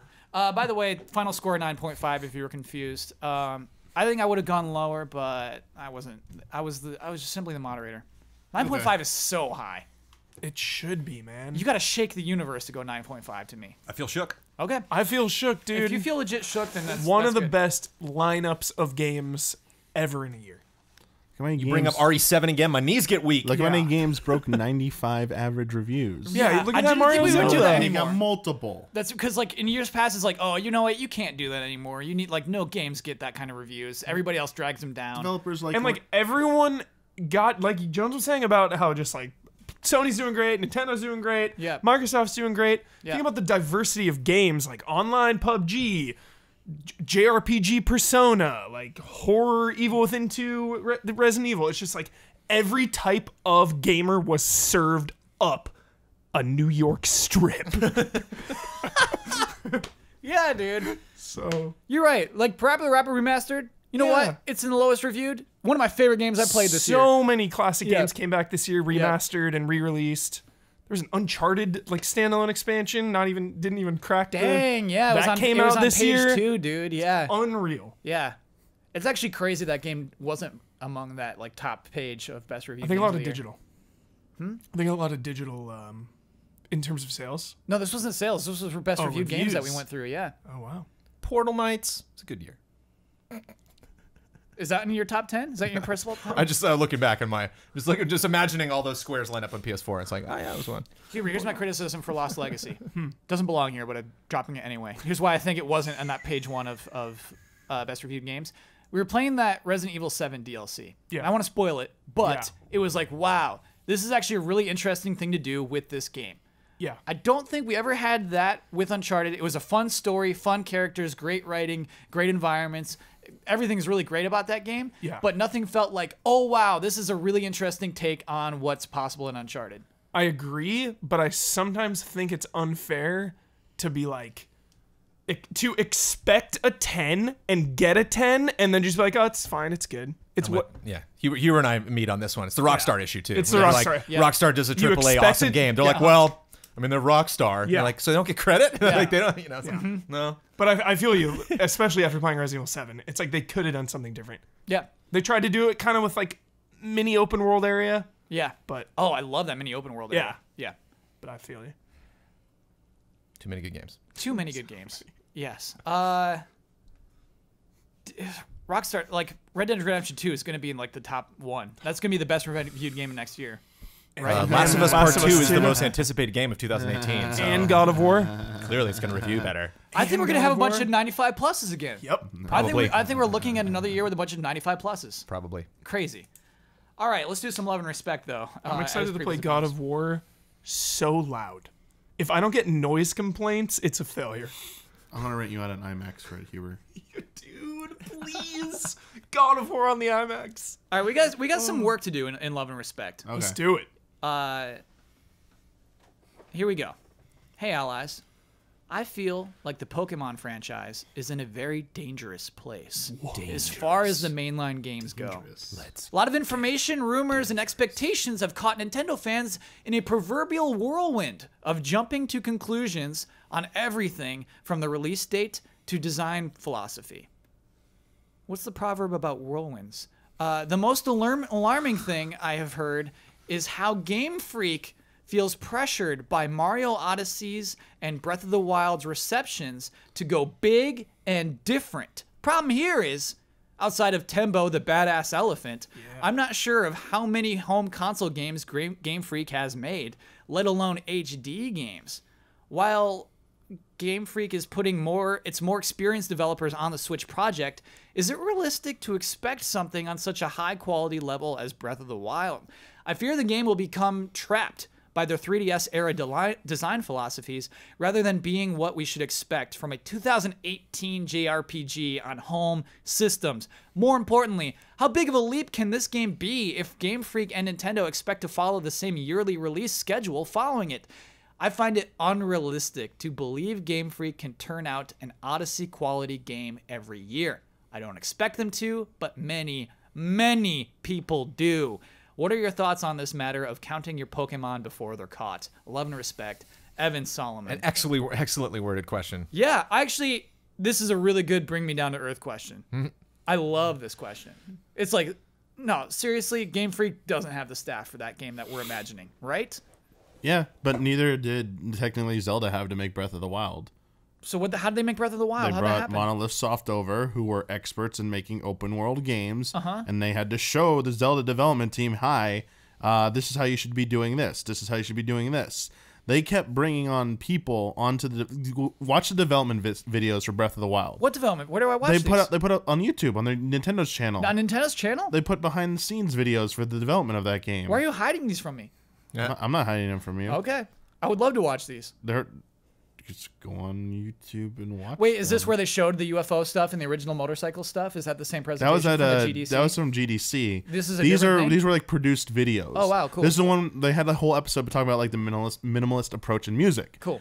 Using the piano. Geez, Yeah. piano. Wow. They were talking about composing songs strictly using piano as like the predominant instrument, and they were really hesitant. They're like, yikes, we've never done this before. Like, Yeah. is this gonna work? Basically, they brought in people from different teams and stuff to help the main Zelda team to help realize this game. They had Can Pokemon do the same they thing? had problems all over. This is why Breath of the Wild took a long time. So the one Yeah. thing I'll say, I don't think Pokemon Switch, if Pokemon Switch is gonna be anything more than just like a 3D console quality update to the established formula, it is not coming out next year. Okay. Like, I don't think that's possible unless they've been working on this for a long time, which They have been. so possible. I think it's going to take a lot of resources. I think it's going to take a lot of Yes. time to figure it out. But the second part of the question is a good thing. Are they going to be able to do this every year? That's been Pokemon's like MO. Right. It's a version coming out every year, pretty much. Yes. Is that something they can keep doing? And if not, are they going to do like an either or? Like this year, say 2018, say it's done. Yeah. 2018, we get the brand new Switch style Pokemon. Yeah. But then 2019, It's like a Diamond and Pearl remake. it's like it's basically like, hey, but it's on Switch. It's just like a handheld Pokemon style Pokemon on Switch. Oh, like you're going back to talking about like that Zelda, so it would be like top down here. Something like that. Yeah. I don't Because think so, dude, because once it's Yeah. up to a generation, you can't go back, just the way Pokemon works. there'd be split generations then. There'd be Ooh, like yeah, the yeah. console generation That's and then risky. the mobile generation. That's too risky. I mean, I don't know because they've streamlined their teams, the mobile and console development. That's what EPD or SPD is now, the Nintendo. Yeah, we're talking Like, about on the Game Freak. Yeah, but like that development cycle will work for Zelda. I think Game Freak just needs to be like Nintendo needs to talk with Game Freak and be like, this is our pipeline stuff now. Maybe you should consider being folded into it or working with us more. I feel like if it's gonna be anything like this more ambitious one, Game Freak has to lean on Nintendo's development studios a little bit more to make Yes. this happen. Otherwise, it's not happening. Hubert, is there Yeah. any way a new Pokemon game meets JRPG standards of 2018? There's always a chance. That's a nice way to say that. There's always a chance. Yep.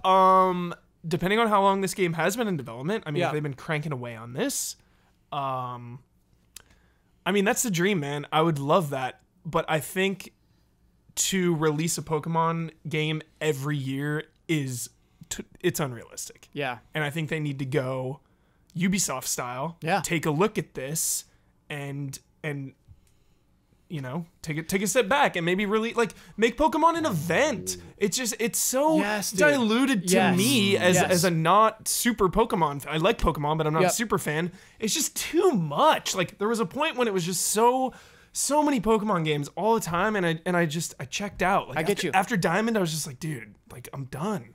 Jones. It doesn't even make the Pokemon themselves special because now there's 10,000 of them. Yeah. It's too many. Jones, I have a solution. I have a solution to Huber's problem of yearly games. DLC.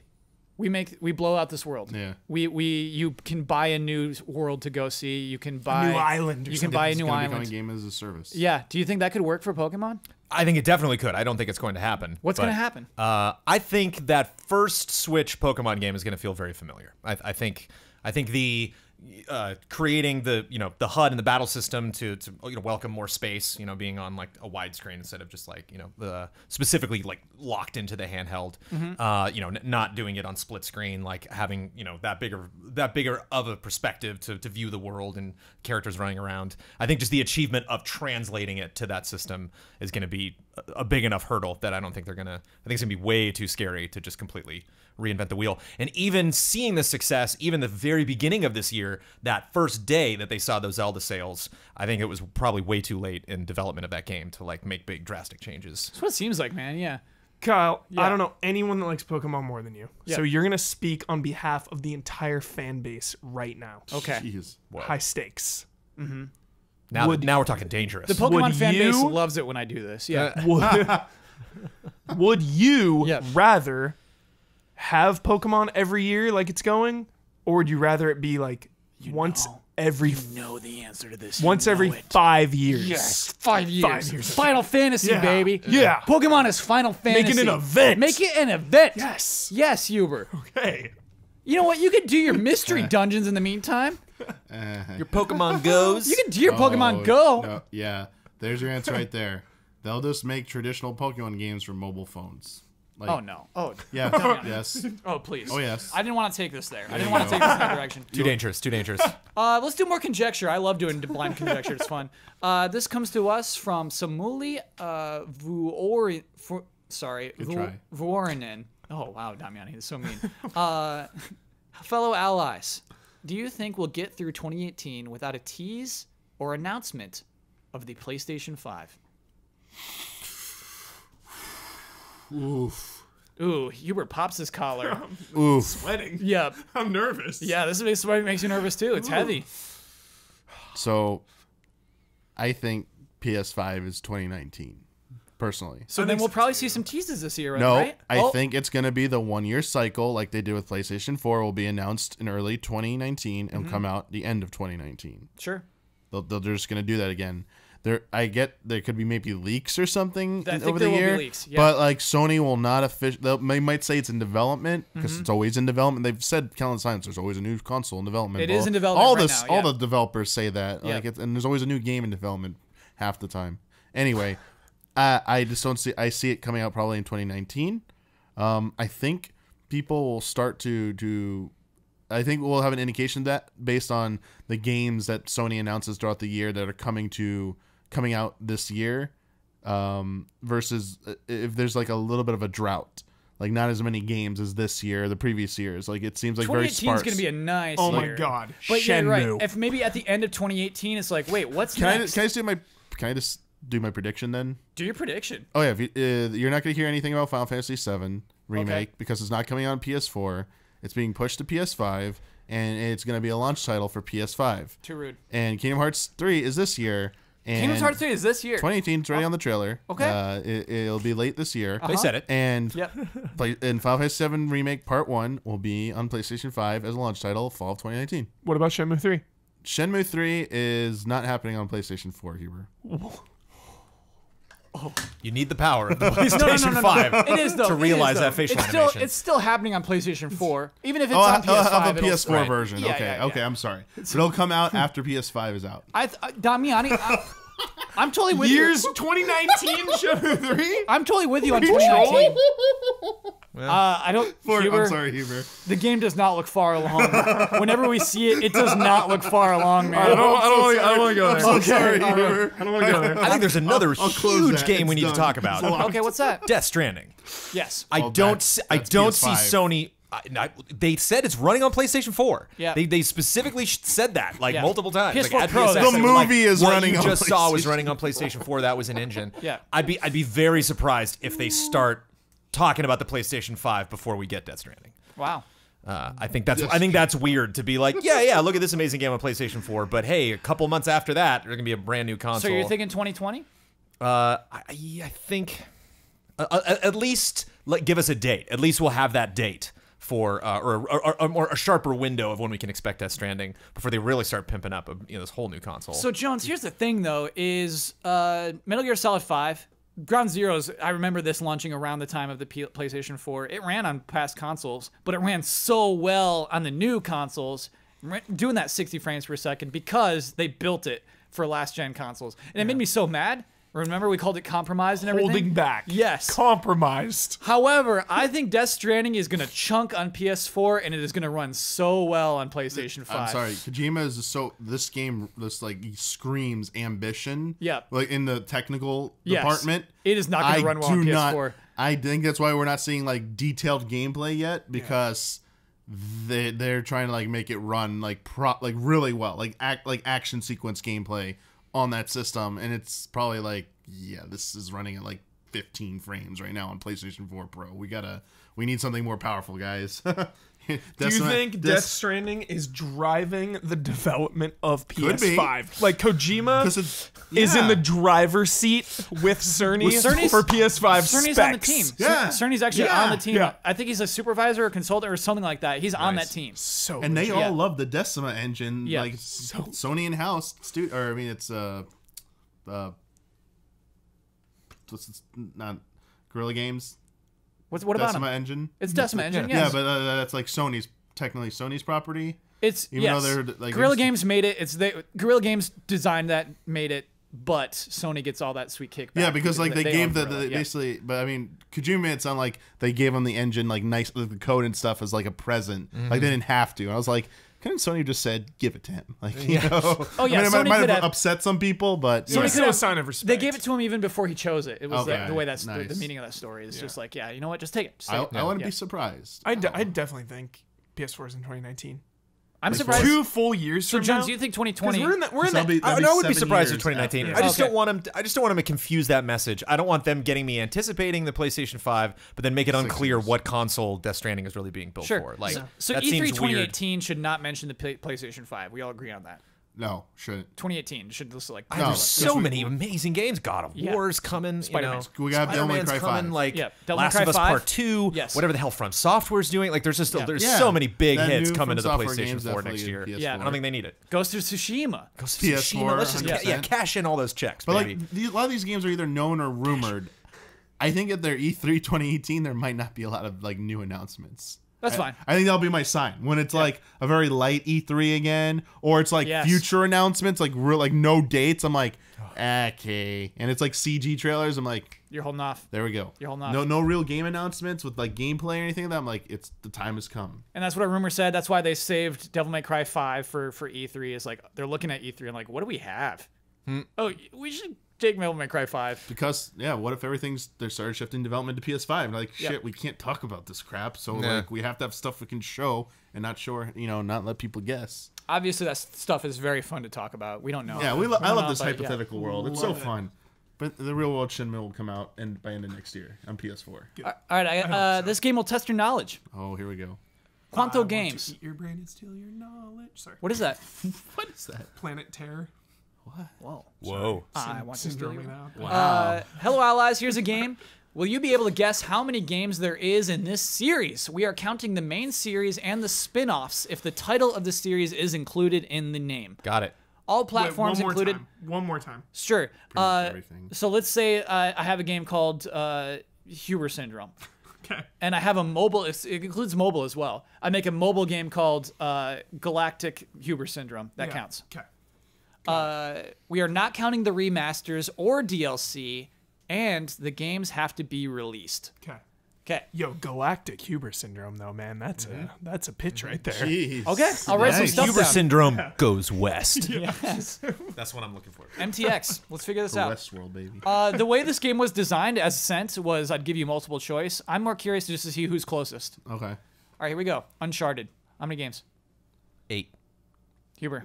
One. Don't count. Huber, The go. DLC doesn't count again? 6. Oh, I'm counting Lost Legacy. We're not allowed to count in our heads or anything like that? Go. Give me an answer. Oh, wait, I'm counting. Does I Avenger count? I don't know what that is. That's a card game? I think that would count. 7. Based on those parameters. 7. All right. Damiani? You took my answer. It's 8. Jones nailed it right off the bat. What was the other one? Boom! Oh, I Jones. don't think they have the 4. I came up with that real fast. That was so and Huber fast. counted and Yes. got it wrong. Yes. Yeah, what? What am I forgetting? All right, so let's actually figure this out because I'm just going based off this person's word. 1, 2, 3, 4 PSP. That's 5. Yep. PSP, you mean Vita. Vita, because you used the Or touchpad. Vita. Golden Abyss. Yeah. Lost Legacy. Yep. Eye of Indra. Which is the card game? Yeah. Must be some mobile game. Yeah. Yeah. There must be No some mobile idea. game. No clue. No clue. 8. Got to take the word for it. Wow. Let's go wiki it. Command and Conquer. Holy crap. Go. 11. Damiani? 9. 9 is correct. Nice. Hail Mary, baby. Bring it Love back. that. Yeah. Nice. Oddworld. 4? 4. 6. The answer is 7. Damiani takes that one. 7. A lot of Because Oddworld they remade. games. They, Whoa. No re- remakes. No. They like reintroduced the series. Yes. Yeah. Yeah. like reboot or whatever you want to call Oh, it. I forgot like the weird one where you're the guy, the Yep. Western one. Stranger's Wrath. I Yeah, think? Stranger's Wrath. Yeah. Halo. Holy crap! 12. 11. 15. 10. Huber wins. Jeez, it's one high. 10 Halo games. Not that many actually. I guess you were all thinking pretty high. Yeah. A couple of real-time strategy games, some weird stuff. Okay, Metal Gear. 14. Well, it's more than that. Like 20-something. 11. Can I start listing them? Nope. Nope. Wow. No. Go. Okay. Go. Come on, Damiani, Go. go. Go. No. Go, I that's not how got this 'em in game my goes. head. Yeah, either you pressure me with Jones, Uncharted. did you want to redo You gotta yours? stop Go. this, Yeah. Kyle. Go. You Go. gotta- You stick with 14? Kyle, It's Kyle part of the needs to game. stop this rule, like pressuring. It's part of the game. And lightning round. Yeah. It's like acid 1 and 2. There's a So you lot. don't. Do you It's your count gut- Twin Snakes? You gotta as have your different? gut Do you reaction. count Twin Snakes as a remaster, or do you count No, it it's as a new completely game. different That's game? another That's a game. brand new game. Brand new game. I'm looking at this number. I think that person counts it as a new game. It was like 18. Go. 18. Go. Go. Go. Jones wins. It's 18. Yay! Kirby. I haven't done counting, but okay. Jones nailed it. 20? Kirby. 31. Damiani. Kirby. 23. 28. Hubert takes that one. Ooh! So many Nice. Kirby. 28. 28 Kirby games. Come on. There were 2 this year. You know, it's just too many. Spyro the Dragon. 6. 9. 7. Do you count? 17. Jones takes it. There's Game Boy Advance games for Oh, Skylanders, dear baby. Lord, Yes. yes. I forgot about this. Oh, and And did they count Skylanders. At least the Sky- first one. At Yeah, least the first one Sneaky is. Jones. Yeah. Yes. But yes. Skylanders 2 did not have Spyro's name in it. I think it was just the first one. Yeah. Bad Boys. 3. Damiani. 4. 1. Damn. That's really good. Well That done. was Well nice. done. That was nice. Well done. I approve No of that. mobile game for Bad Boys. How about that? Finally, this will not be easy. Final knew that was Fantasy. coming. Yep. Okay. Final Fantasy. How many? 110. Nope. Not that much. 42. 15 mainline games. Surprise Resident Evil 8 wasn't on Crystal there. Chronicle games. Resident Evil You has a can't. We're lot counting of Crystal games. Chronicles, right? We're counting. That's in the title. 23. I wonder how many Do you Resident count Evils Brave Exvius? 7 Or has like Mobius, 12 alone. Mobius, Brave Exvius. I'm not even kidding. I wish I was kidding. And you don't no re-release like Final Fantasy IV Advance doesn't get like Final Fantasy IV DS count. Yeah, I would definitely Yeah, count definitely that. count that. But, like 6 advance, no. I'm just gonna go. I'm gonna go safe. Say 50. 60. You took it. You took that one, Damiani. Jones went a little too high. Yeah. It was over 100. Star Wars was over 100. I remember we did one. Star I remember Wars, we did one Star retro where I Wars. looked back and counted them. You And I was said like, they're Star over Wars. 100. There's got to be like the most Yeah. Star Wars game of any series. Very fun game. Love and respect. Aurelian. Thank you, Aurelian. I'm going to go home and immediately count how many Resident Evils there are. Sure. Have that number locked in there. Yeah. First person shooter on Yeah. a PlayStation 1, dude. I had no idea that game existed. Survivor? Yeah. Yeah. Oh jeez. Arc. Jump and Flash. Great first person shooter. That'll PS1. conclude Love and Respect. It's now time for Ore Wars. The final Ore Wars. Oof. This is it. Too soon.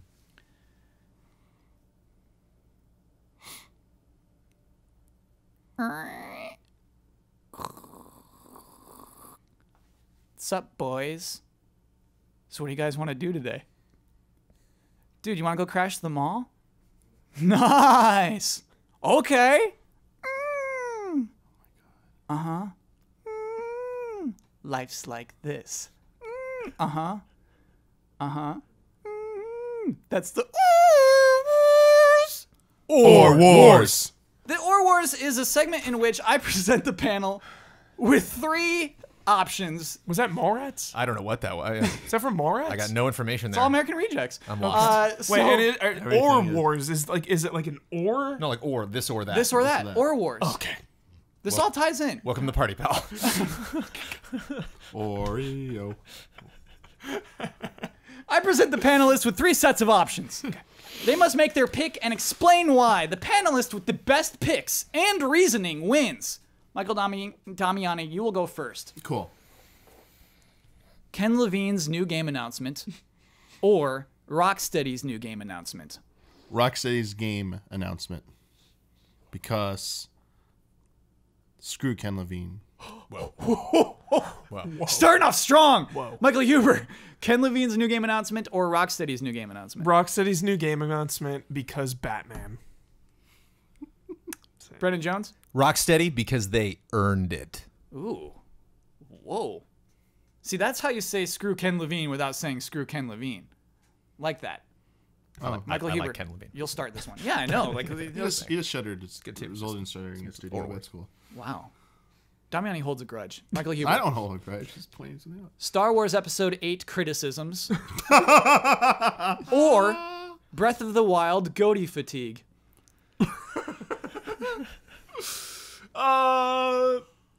Breath of the Wild, goatee fatigue, because it's goatee. Okay. Brandon Jones? Star Wars Episode 8 criticisms. Kill your babies. Ooh. Michael Damiani. Star Wars Episode 8 fan criticisms. Why? Midichlorians. Ooh. Whoa, deep. But Lot they're going on not- there. they're Lot not going on part of- there. All right. Brandon Jones. I got that loud and clear over here. Okay. Last options. Crash Bandicoot's girlfriend. Or Prompto. Or who? Prompto. Oh, prompted. Crash Bandicoot's girlfriend. Why? Enough said. Michael Damiani. Crash Bandicoot's girlfriend or Prompto. Prompto, best boy. Michael Huber. Crash Bandicoot's girlfriend or Prompto. Prompto, dude. Just hanging with the bros. Okay. All right. Now I must consider what everyone picked and your reasoning. Huber, you know I like hanging with the bros. You know that's good stuff. But you said because of Batman we went to Rocksteady, and we don't know if it's Batman. No, because I was saying because the Pedigree. legacy, the pedigree. Pedigree. Oh. Yeah. Okay, fine. You got it. You win the Orwell. Oh, I just gave it up. Yes, I just John, handed put it on you. over. Yep. Because you know I don't accept screw Ken Levine. What a thing to say. Jeez. Not on this podcast. Yo, Wow. Yes. Red card. Ken Levine apologist over here? Yes. Okay. Red card. Okay. Like you know how I feel about BioShock, but I still would Yeah, never say like- screw Ken Levine. Bioshock. Too late. Should have said Bioshock. Too late. It's okay. Kyle Damiani was joking. I should have said Were Beyond. you joking? I couldn't think of. I couldn't. Yeah, I was totally I don't joking. feel good with somebody saying those Oh, words. 100%. I was just trying to be edgy. Okay, I literally thought it was Which is- 100%. you made us desperate with these wars, I know, Kyle. I know What the is Orwell. the edgiest, not really will get us in trouble thing I can say Yes. right now on this? Okay, I get because I that. couldn't think of something clever for Rocksteady, and then after I said it, I was like, I should have said because they're going to go beyond. Yeah. That's what I should have said. I couldn't think of it in time. Would have been good. Oh, Batman Beyond. I see what you're doing there. See? Yeah. I couldn't think of it in But time. no, when you're in the I Orwell know, Wars. I know. Yeah, The yeah, Orwell yeah. Wars. We're so ready. See things, man. Yeah. This concludes the Orwell Wars. Jones, would you rather have a Rocksteady Justice League game? Michael Huber. Excuse me, Huber. Huber. Michael Huber. Whoa, slow down, man. Slow down. I'm about to conclude the Orwell Wars. Whoa, easy, slow your roll, man. Oh, excuse me, Michael Huber. What's up, boys? So what do you guys want to do today? You want to go crash the mall? Nice. Okay.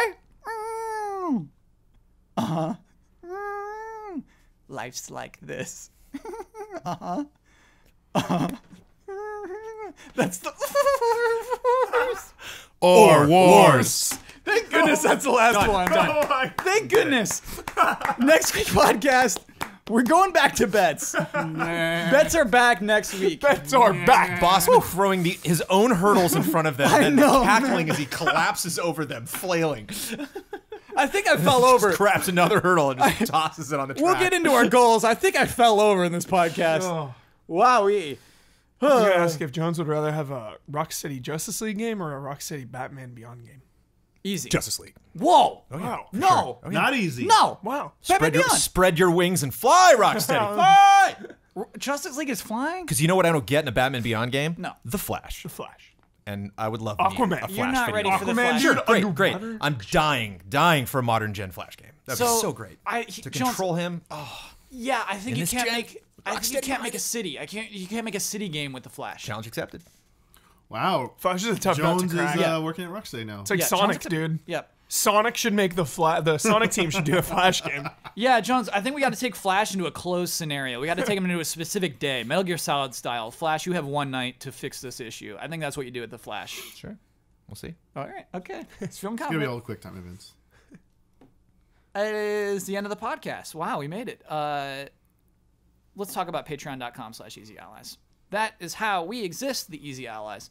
And Easy Allies is not just the 4 of us, it's 9 people. 9 people who make podcasts, make videos, make streams, make dreams.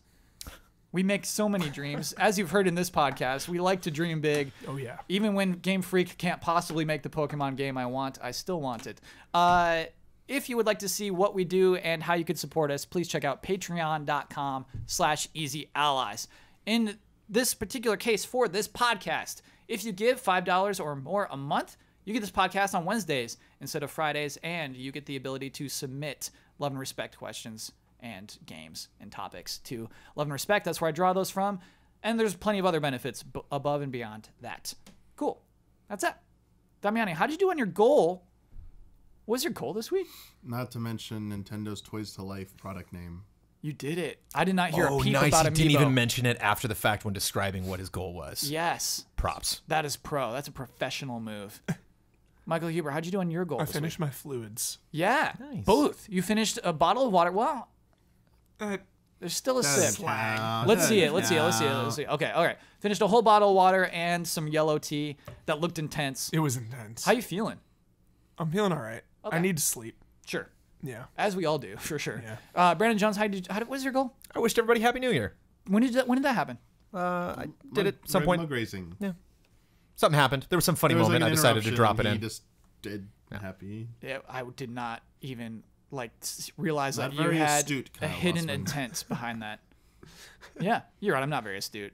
My goal was not to fall over. I fell right over. I could not get through that song. That's too funny to me. It's just it's sad when I have an idea that I think is funny. Nobody cracks me up worse than I do myself. It's sad. It's not a good attribute. Painful to watch. It's obviously painful to watch. I love it. It's my goal for 2018 is stop it, Kyle. You're not that funny. Okay. What do you want? Rocksteady, Batman Beyond, or for Kyle to knock it up? Yeah. Jones, I feel bad I never gave Ore Wars to you. Did you win one Ore Wars? I did. I think I won the first one. Oh, I won okay. one of them. Okay, I alright. got an Order War win. Yeah. Okay. You did some good stuff in Ore Wars. Thanks. Michael Huber takes it, though. You win the right and responsibility to share your Twitter handle with the world.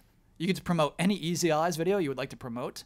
You get to sign off with your trademark sign off, but before that, you also get the final word on anything you've disagreed with, want to reiterate, just want to state about the year 2017, because this is it. We won't see anybody again until 2018. That is so high stakes. Yeah. Can we spread it out? Nope. That's not the way the rules go. Yep. All right. I'm Michael P. Huber on Twitter. The video I would like to promote is the Star Wars spoiler mode. Sure. Check that out. Brad did that last week. Yep. We're going to double dip. It's still good? It's still good. Should I watch it a second time? Watch it a second time. You'll find some hidden nuggets. Okay. You watch it with a new perspective. Okay. The The final word of 2017. final word. Sonic Unleashed is pretty all right. Oh, yeah.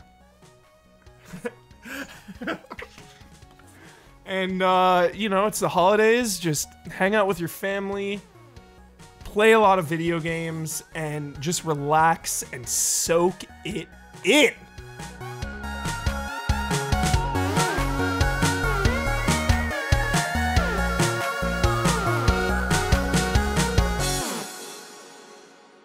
I am enjoying these microtransactions.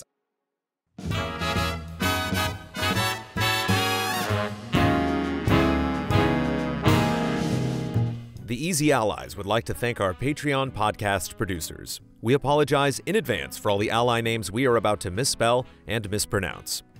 The Cartridge Club, Brent Klaus, Critical Reviews, Ebb Software, L. Fanis, Hogue Law, I. Keyless, Jigarbov Productions, Jojo Dentco, Mango, Sweet Justice, James Thomas, Greg Kettering, MC Griffin, Nick, Walker Hope, Sam G., Cameron Hendry, Will Schmuck, Michael Kozachenko, Gabriel Heilborn, Professor Metal Gear, Bradley Spees, Zachary Wingate, John Tyson, Ken Layer, Beaten Down Brian, Silent Consonant, Andrew Reif, Robin, Sigma, Dan Sebring, Tim O'Keefe, Nick Owens, Robert Stoffel, Jonathan and Amy Alconis, Shima Ramsey, Caleb Aranda, Corey Jackson, Richard Smuts, Jan, Jake Musser, Anti-Ataraxia, Richard G. Flowers, Yo Butts, Michael Bisegli, Caden Geist, Demos Clay, Chum Nguyen, Hope, Dave Red, Thomas Wigginton Jr., Bruce Weingart,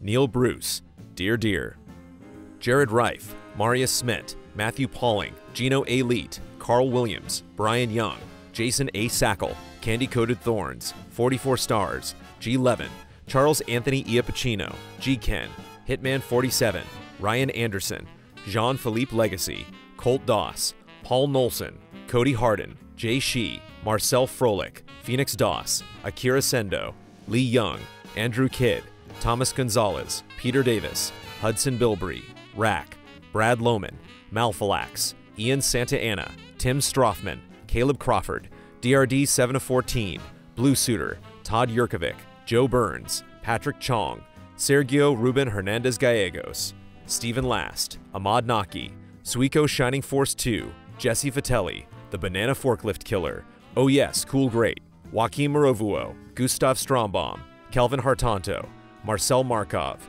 Mark J. Betters II, Nefertiti Jenkins, David Wen, Oni Blackmage, Luke Arnold, Matthew Holcomb, Daryl Schramm, Brent Phillips, Leaf Johnson, Eduardo Ortiz, Catherine Lai, Gary James, Kit Snow, Ian Bradburn, Robert Crouch, Mikhail Aniel, Sean German Efficiency Clinton, Sven von Brand, Ulf himself, Trenton Robison, Matthew Robles, John Prey, By Manis, V8 Dave, Nasser, Ritz 1906, Fabian Schuster, The Solar Sailor, Luis Ibarra, Tony Knox, C-Note 51, iSun Chor, Forrest, Caleb Ledoux, Mike Hook 1, Thomas Einsporn, Bry Guy, Jamie Jackman, Xylo Wolfbane, Quick Scares, Alexander Schiller, The Classiest Hobo, Captain Fancy Pants, Zinterax, Modren, Paul Bishop, Travis Miosi, Trey Whetstone, Adam Damond, Sean Mackey, Yasser Al-Husseini, Leroy Anderson, Jonas Andreas Sibison, Reed Johnson, Manuel Thomas, Peter Nguyen, Luke Bennett, Adam Sharonbrock, Not Jack, Kurzistav Rogowski, Kevin McMaster, Allison Burnt, Anna Lancaster, Jenny Markula, Bjornar Haraldsvik, Sean De Almeida, Christopher Sleep, Saturn, Jacob Whittington, Charlie, Wouter DeHaze, Michael Favacci, Matthew Holmes, Eric Maynard, Fabian Winkler, Cartridge Brothers, Bernardo Del Castillo, Leon Keys, Mugen Himura, Raymond Lee, Yasser Kerbushi, Clay Roberts, Todd Paxton, Faraz Rizvi, Dakota Hayes, Zoostick, Don Turner, Mumble Mumbleton, Masuki 211, Kyle Bradford, Jesse Fish, Shinobazu, Jason Joint, Edison S. Prada Jr., Alexander Breveglieri, Travis Ing, Ahmad Al-Rashed, Tuttle, Beth, Furious Action Gamer, Stuart Siddall, Joseph Caruso, Reiner Lip, Michael Schreiber, G. Sith, Matt Gunther, Evan Eng, Joshua Vanswall, Eric Gustafson, Refill, Sebastian Trier, Samsis Stormbaum, Bonnie and Jason Connor, Alex AI, Jeffrey Daniel Lasley, Stephen Walther, Rock Gordon, Matt, Carlos Zuniga, Diggles, Ryan Cohen, Adam Mullaney, Link666 Goron, Terrence Ireland, Simon Gauthier, Momo Rashid, M. Legend, Bread Roll Art, Calgareth, Eddie Reisner, Chase Caldwell, Andrew Buchter, Palkin Stirs and Stirs, Barry, Mikey Novak, Adam Henry, Beautiful Kai, Mac Jam, Ronnie Halperin, Caffeine Rage, David Kennedy, Durgesh Patel, Kenneth Procius, Mike Calvi, Sarah, Philip Stadler, Gary Fair, Anthony Daniel Galvin, Benny Samuelson, Trolls Rasmussen, Daniel Wong, Jameson Anderson, Vincent Foliat, Hutchitron, Ahab, Neobear, Tetra Ninja, Quinn Gary, Alex Glass, Junio Motomura,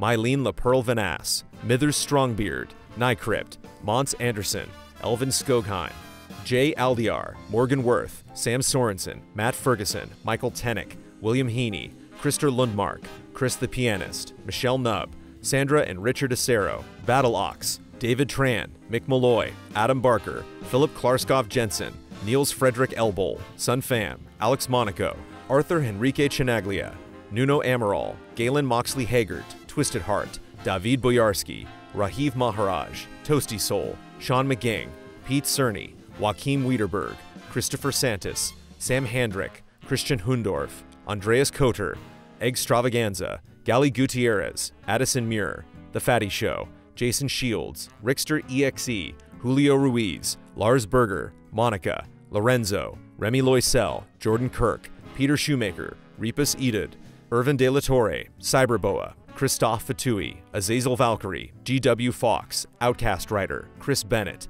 Liam Ahern, Helping Leon, Jean-Sebastian B., Self-Confessed Cynic, V. Kira Ray, Tristan Howard, Jeremiah Snowden, Materia Addict, Robert I., Blaster Master, Elizabeth, Miguel Rivas, Alex Lavanier, Justin Wren, Malcolm Moschette, Adam, Cal, Joel Olson, Robert Ori Einerson, Christopher Donnelly, Matt Karwoski, Jesper Lawson, Joel Short, Marco Hernandez, Magnus Rasmussen, Clinton Hayes, Seyun Kim, Andreas Amos, Struggler, Tense George, Bunny Chen, Joey and Kate, Wavering Radiant, Raymond Chow, Caffeinade, Ian Anderson, DanPan16, Tongue Surgery, C.S. Lewis, Orogachino, Jana, Roy Sung, Kim Monk Vonderleith Haagensen Petersen, Colin Hoylman, Reed Marlett, Shanley Ladia, Dale A. Brule, Kyle, Rerun, Arkham Fantasy, Dale Sun, Philip Higdon, James Brown, Jan Ivar Carlson, Spencer Stevens, Russell Bateman,